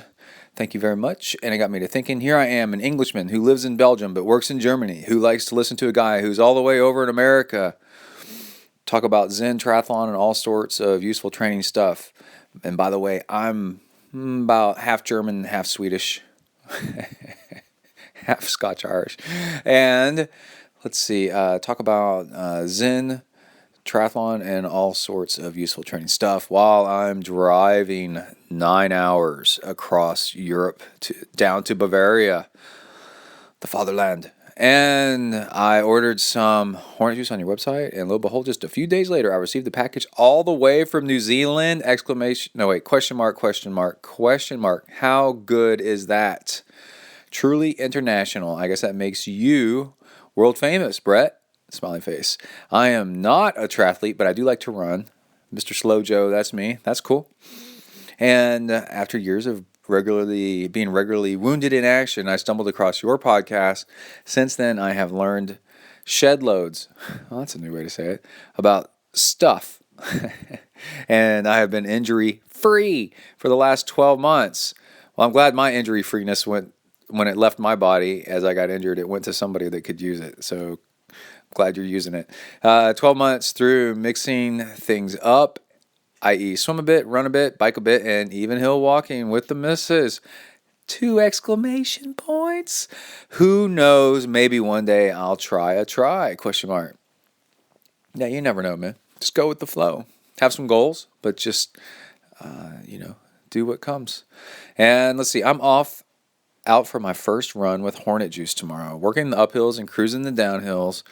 Wish me luck! ! Thank you very much indeed, sir, for the inspiration and gentle humor that is ZenTri.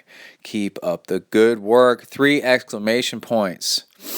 Yours, Kevin Judd. I think Sir Kevin, was seeing if I would say out loud all the exclamation points. You will not be disappointed! ! All right, Taz Davis. This is a really interesting one.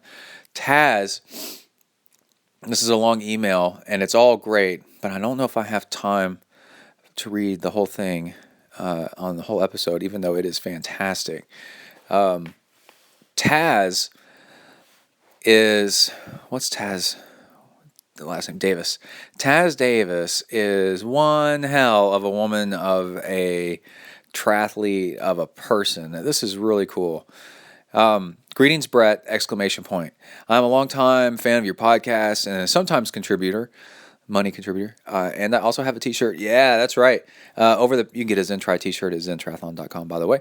Over the past 7 or so years, that's a long time, I have listened and learned a great deal from your experiences and your guests' experiences. Your dedication to triathlon and the multi-sport lifestyle is unwavering and extraordinary. Among the many, I especially enjoyed the episode Zen Applied to Triathlon. It helped me come to the now, find my Zen, in parentheses, I am certainly a fan of your tenacity, candor, and honesty, especially when you try new things, equipment, diet, events.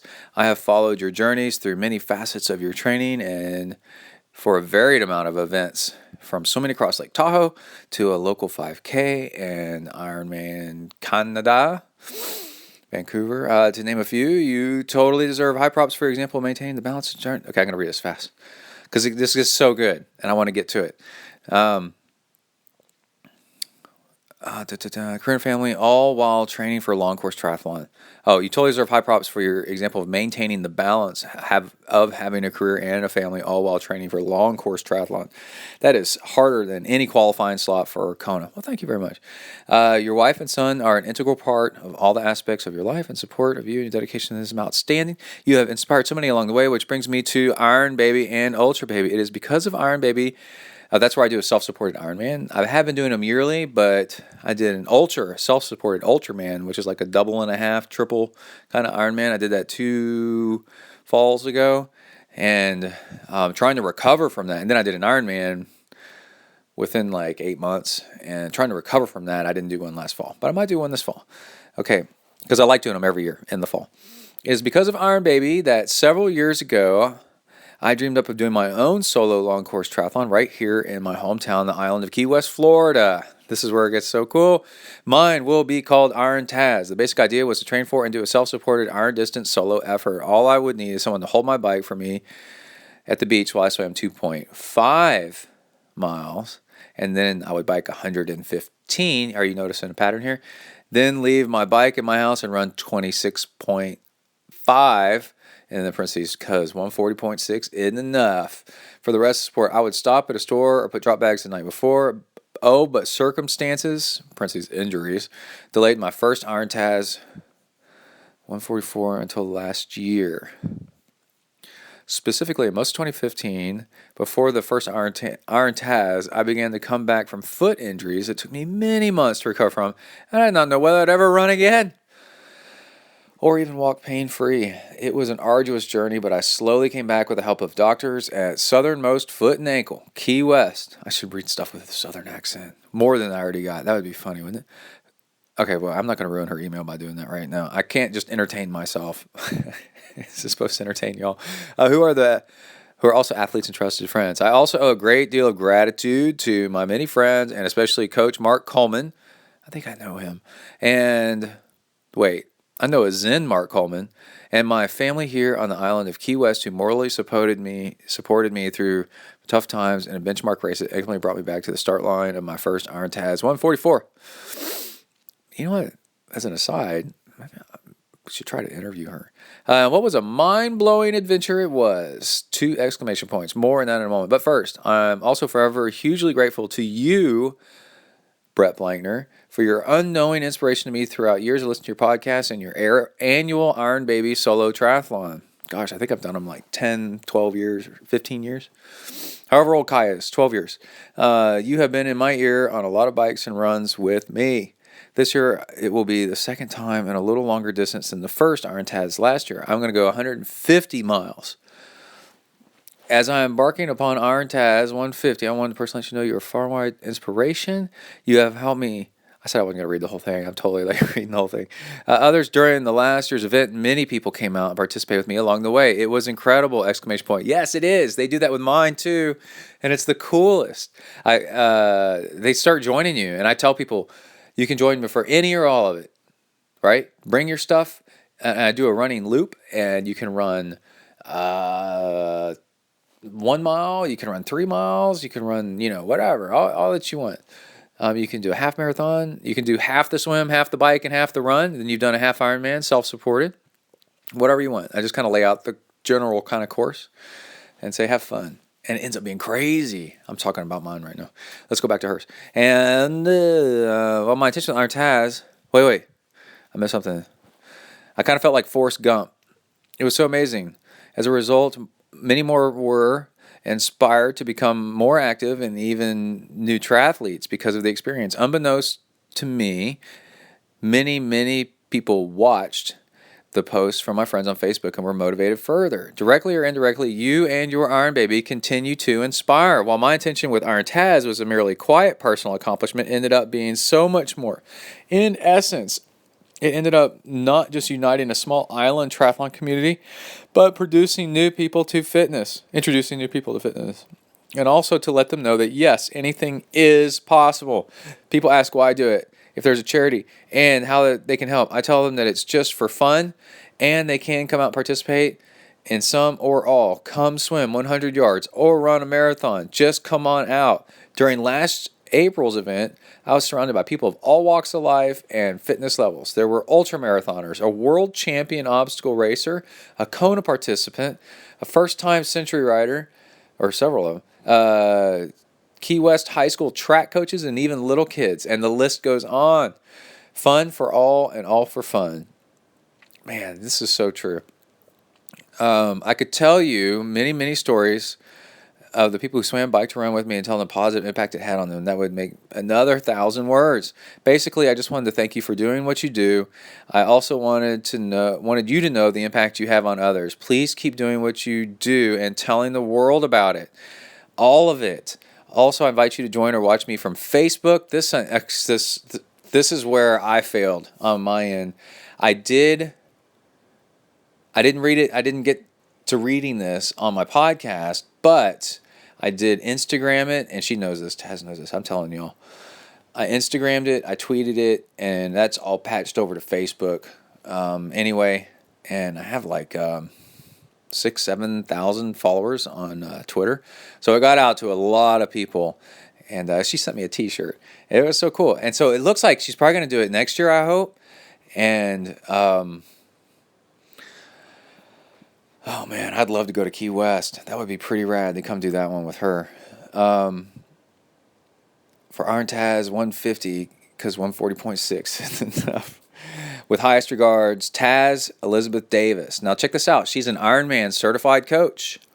She lives in Key West, and she is badass. I posted another picture of all of her stuff organized for her transitions, and this lady knows what she is doing. It is amazing how wired she is. I call that, when I was in the Corps at A&M, the military unit, call it wired, when you have your stuff all together. It's wired down, wired together. She knows what she's doing. So thank you, Taz. You are taking my level of inspiration and multiplying it. It's stunning to see from outside, looking at somebody else doing the same thing, like how impressive it is. Like, wow, that you're doing this and doing it well, and possibly even better than me, especially since it's in Key West, which sounds way more awesome than College Station, Texas. But I'm like, wow, I'm just floored knowing what all it takes to put this together. Very, very impressive. So congratulations. And it looks like she's willing to take people to kind of hang out with her next year. And also, hey, if the Iron Baby and maybe Taz's thing spawns more people doing it. I hear about it all the time, where people go out and do self-supported events. They do their very first half Ironman on their own, their first Olympic, first Ironman, first triathlon of any kind. Emily's first triathlon, ZenTri nurse, my wife, was self-supported. I made her do it. She was worried about whether she could do this one triathlon. I think it was a sprint, her very first triathlon. So I said, let's just go do one. We'll go to the pool, and because it was a pool swim one anyways. I said, let's go to the pool. You're going to swim the 300 yards or whatever it was. Now get out. And we walked over outside to the car, and I had her bike already. I go, now hop on your bike. And I biked with her, and she biked, it was like 12 miles or something like that. And I biked with her, and then I said, all right, now let's lock up the bikes, and now let's run. And we ran a 5K probably, is whatever it was, and she did it. And then there you go. I go, you've done it. You've done a triathlon. Now you can go do the one for real, quote unquote, just because you paid money for it, in Dallas or wherever it was, Tyler probably. And you know that you can finish, and you know what it's going to feel like in general, and just just have crowds and more cheering. That's it. And so you can do it too, for charity or not. That's pretty cool. So thanks again, Taz. All right, I hate leaving this email because it was so good. But I got to move on to the next one.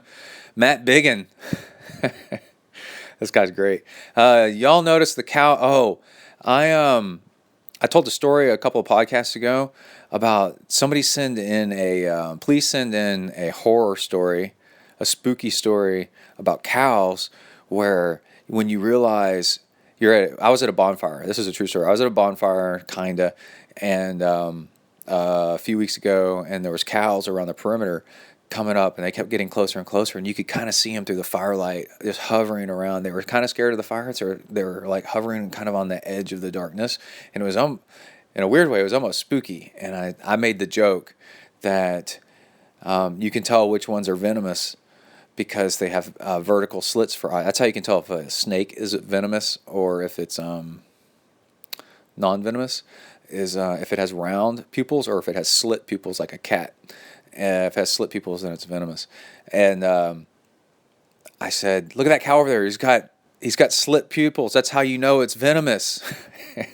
So I said, I was telling that story, and I said, anybody out there want to add to this story or write something in? I'll read it on the show. And Matt Biggin has sent something in. So here we go.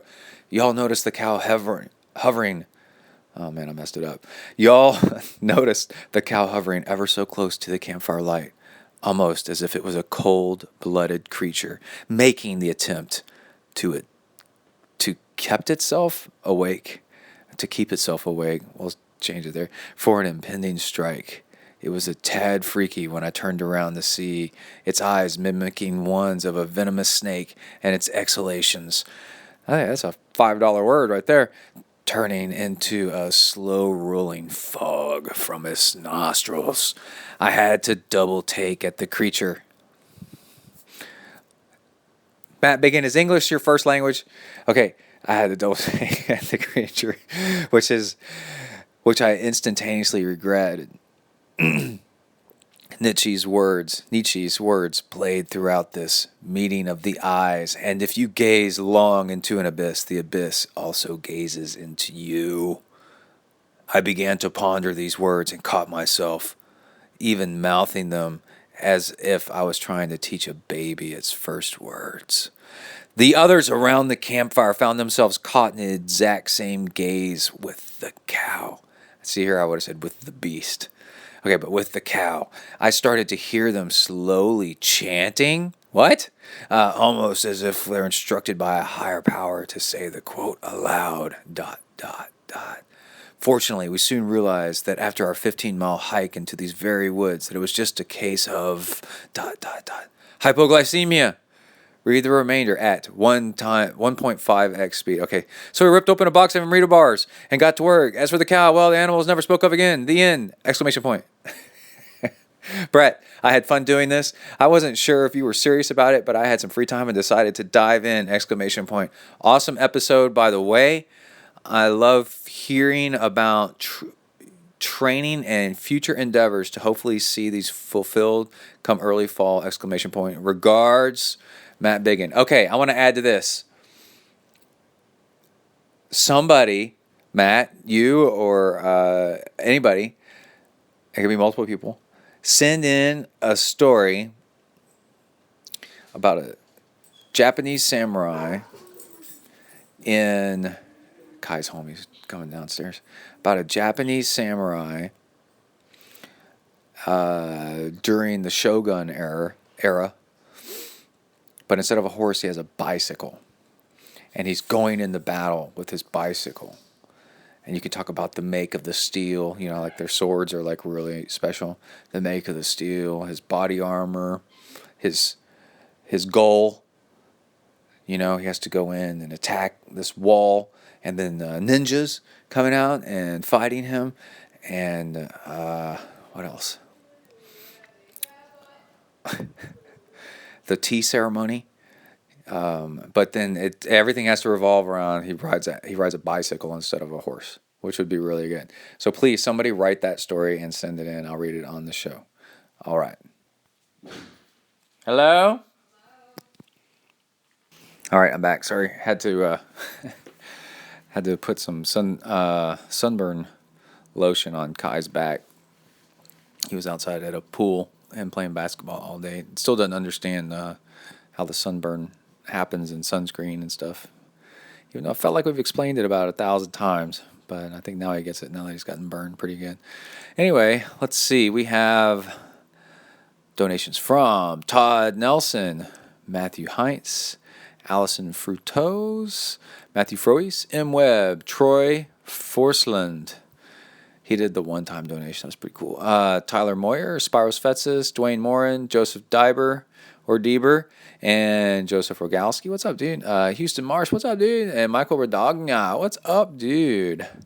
All right. Those were the donations and emails from the last episode, which I failed to get out there correctly. But now we are on to this episode, and I have some good ones. Oh, Lukas Rzanek. Sorry, I can't pronounce your name correctly. Lukaszz. See, it is hard to say. I wasn't making it up. I present you the dash for $299. Oh, I think his email was titled Apple AirPods Suck. And that was pretty funny because last episode I did a review of them. I like them a lot. They have a little bit more battery life, and they do look kind of odd in your ears for the time being. That'll probably become a better issue pretty soon down the road. I don't even think about it anymore when I wear them. I've learned not to care and what you look like when you do what you want to get done, and because that just holds you back. But Lucas's email is very valuable, and I want to read it to you. I present you the Dash for $299. So these are other wireless Bluetooth earphones. And here's why they're good. You don't need your phone with you. 4 gigs of storage and MP3 player built in. All these are independent, by the way. He didn't mention. They one in each ear, and they kind of fit in your ear canal more. You can track your heart rate. They detect your heart rate and announce every 5 minutes during training. You can swim with them, and they will give you some stats while you will do so. You don't have any penises sticking out of your ear. And he wrote penises in italics, which I'm not sure why. Any penises sticking out of your ear? Exclamation point. Okay, you need no additional silicone fittings, all included in the package, and they really do stick in like penises. I bought the leash, and I simply do not have to use it. About 4 hours real battery life usage with the built-in MP3 player. Compatible with Android and iOS. And the best feature, pass-through audio transparency, so you can hear traffic noises, etc. And with the windshield tech, which will mute wind noise frequencies. Oh, that's cool. You know, the first time I read this, I didn't catch that. Now I'm reading it back out loud to y'all. Man, that is pretty cool. Okay, because riding on your bike has wind noise. It'd be nice to block that out, to silence that. That'd be pretty neat. You know, they make these like little earmuff kind of cover things.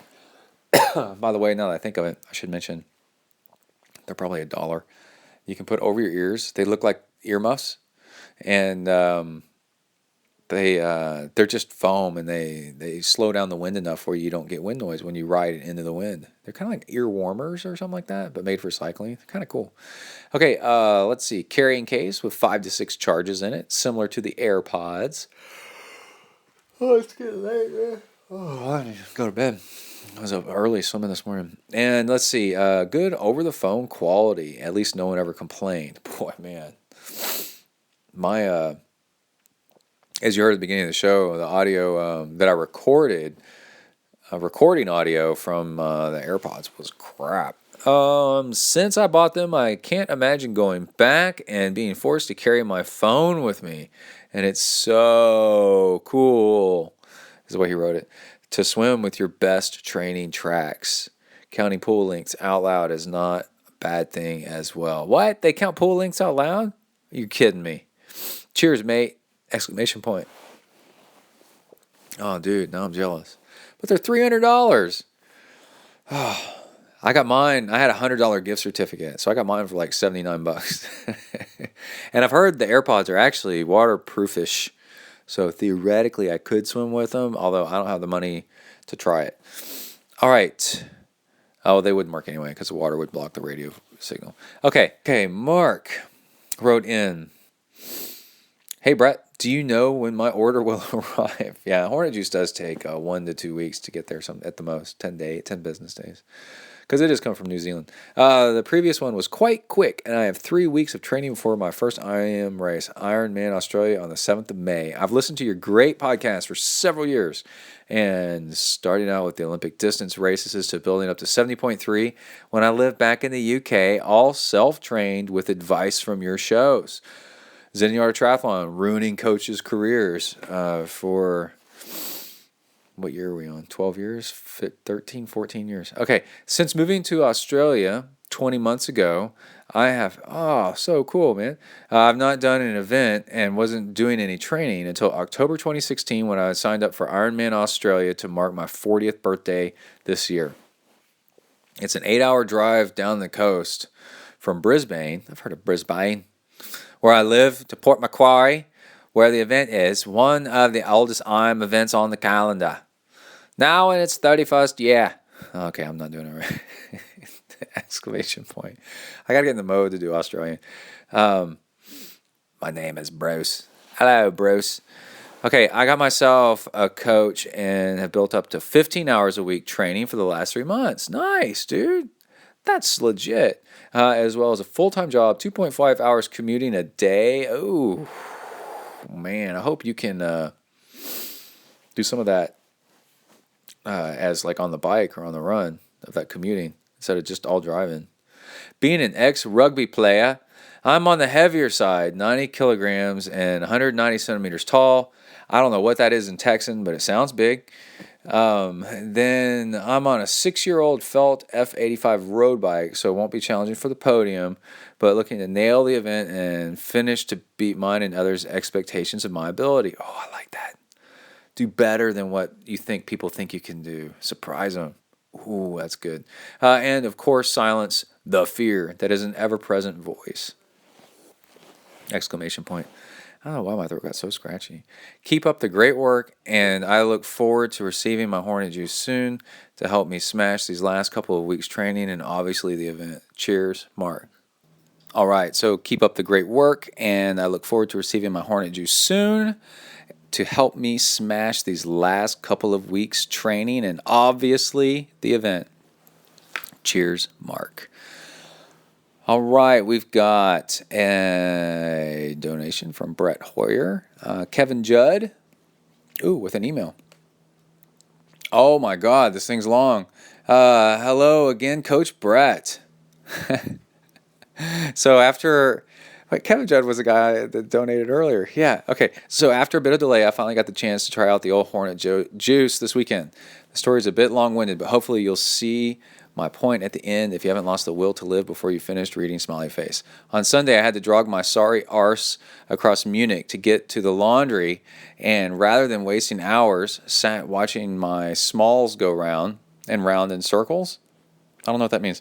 I decided to use the time to go for a jog and see what effect, if any, Hornet Juice had on little old me.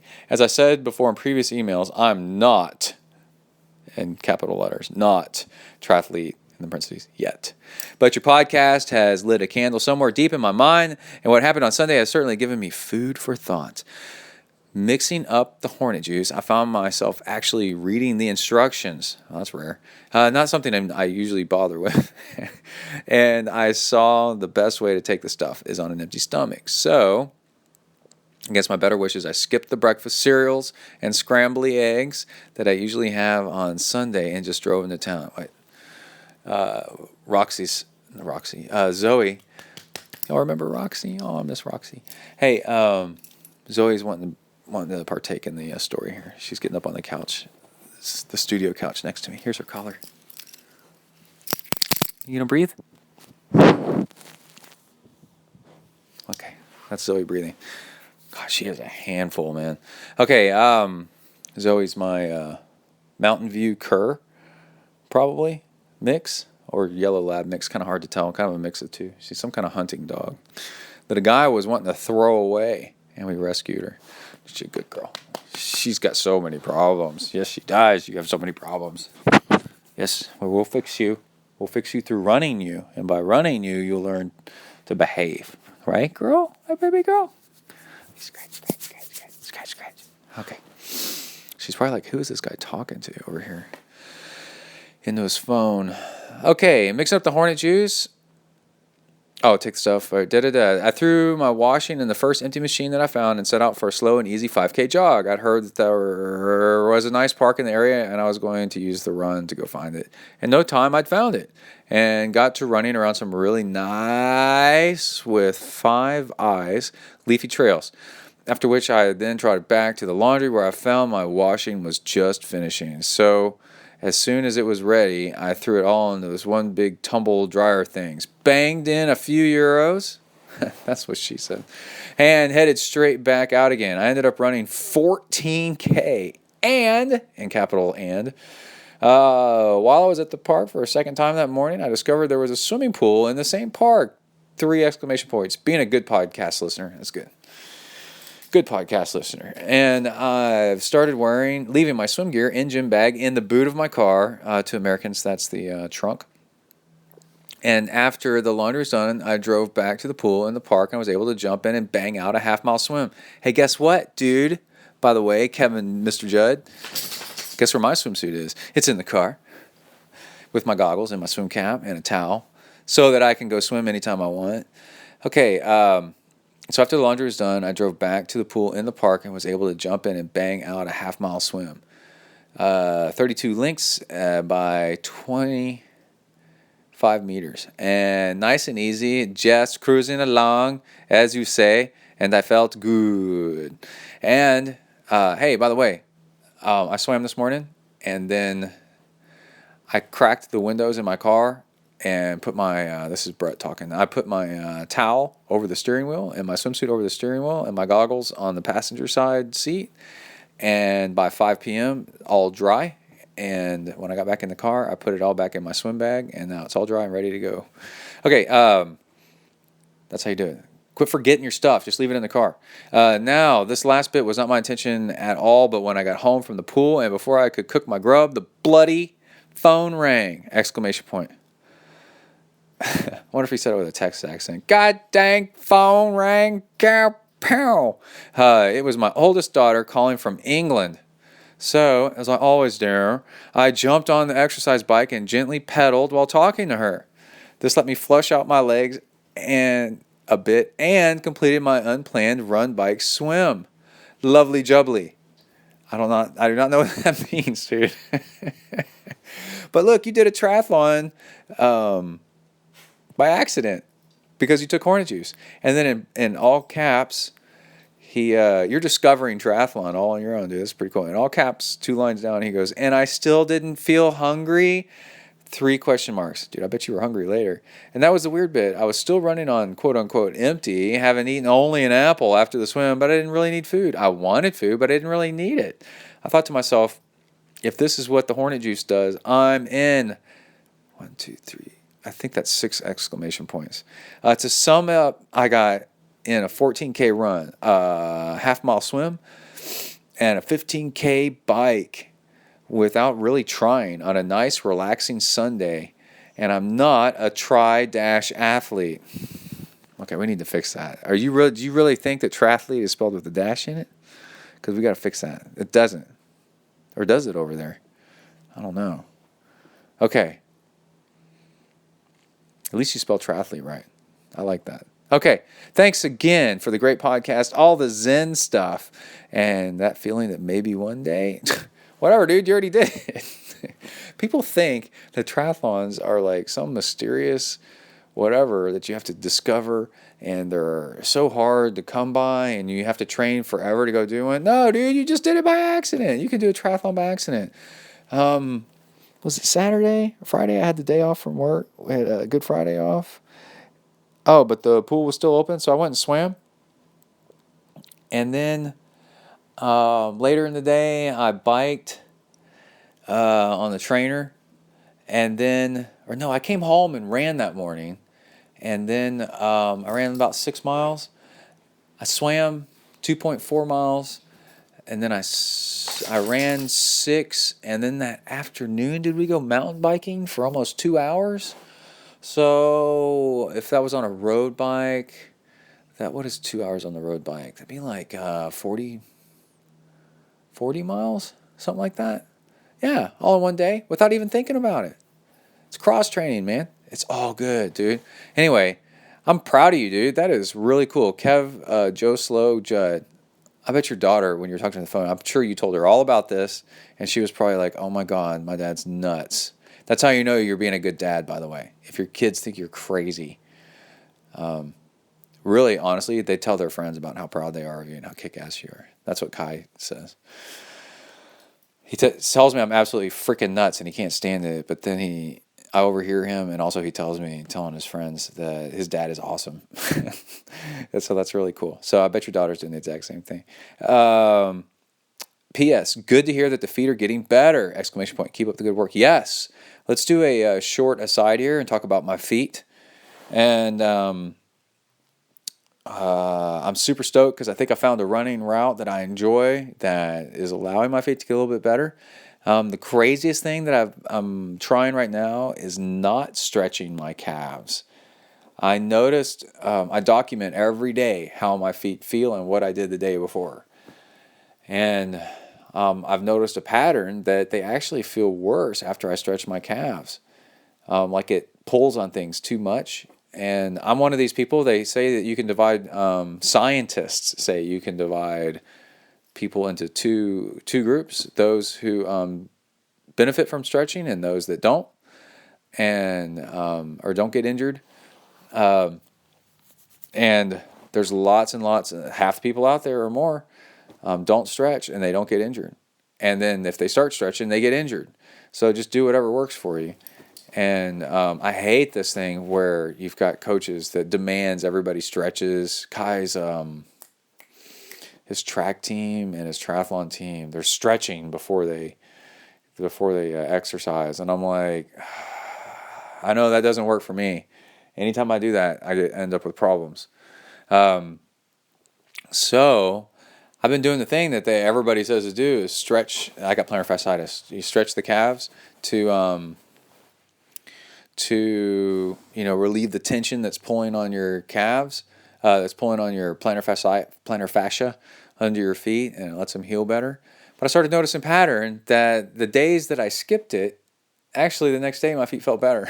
I was like, okay, that's kind of odd. And so now for the past week, I have not, no, I wouldn't say it's been a week, past 4 days, I have not been stretching my calves. And my feet feel better and better, more better than they were before. They were already improving, but now they're like improving even faster. And it's again because stretching pulls on things and tears them, little micro tears. And for some people, it's for a lot of people, it's apparently a thing. I don't want your emails about all of it. There's a huge scientific article that did A and B testing, and placebo, and like all this stuff. And they very rigorous testing on this to see if stretching actually helps or injures. Helps or doesn't help or actually injures. And it was inconclusive because it totally depended on the person. So it may work for you, but anyway, it doesn't work for other people. And let's see. And it definitely does harm certain people. Okay, I wonder if it harms different people per different body part. That'd be kind of interesting. Let's get back to the whole point of this segment of the show. Donations, we only got 3 more. Karen Jackson, what's up? And Simon Wright and Daniel Clemens. All right, those are the donations to the show. If you want to help support the show, you can go over to zentriathlon.com. On the left-hand side, there's donation buttons, there's recurring donation and subscription support, and then on the right-hand side, there's Hornet Juice orders. Hornet Juice is an amino acid powder that can, what it does is it enables your body fat to burn better, like our friend here that sent in the email. It turns you into a diesel engine. It is not recommended for sex, or else you might destroy the house and lose your deposit if you endurance athletes start taking Hornet Juice and trying to procreate at the same time. That's my $5 word for the episode.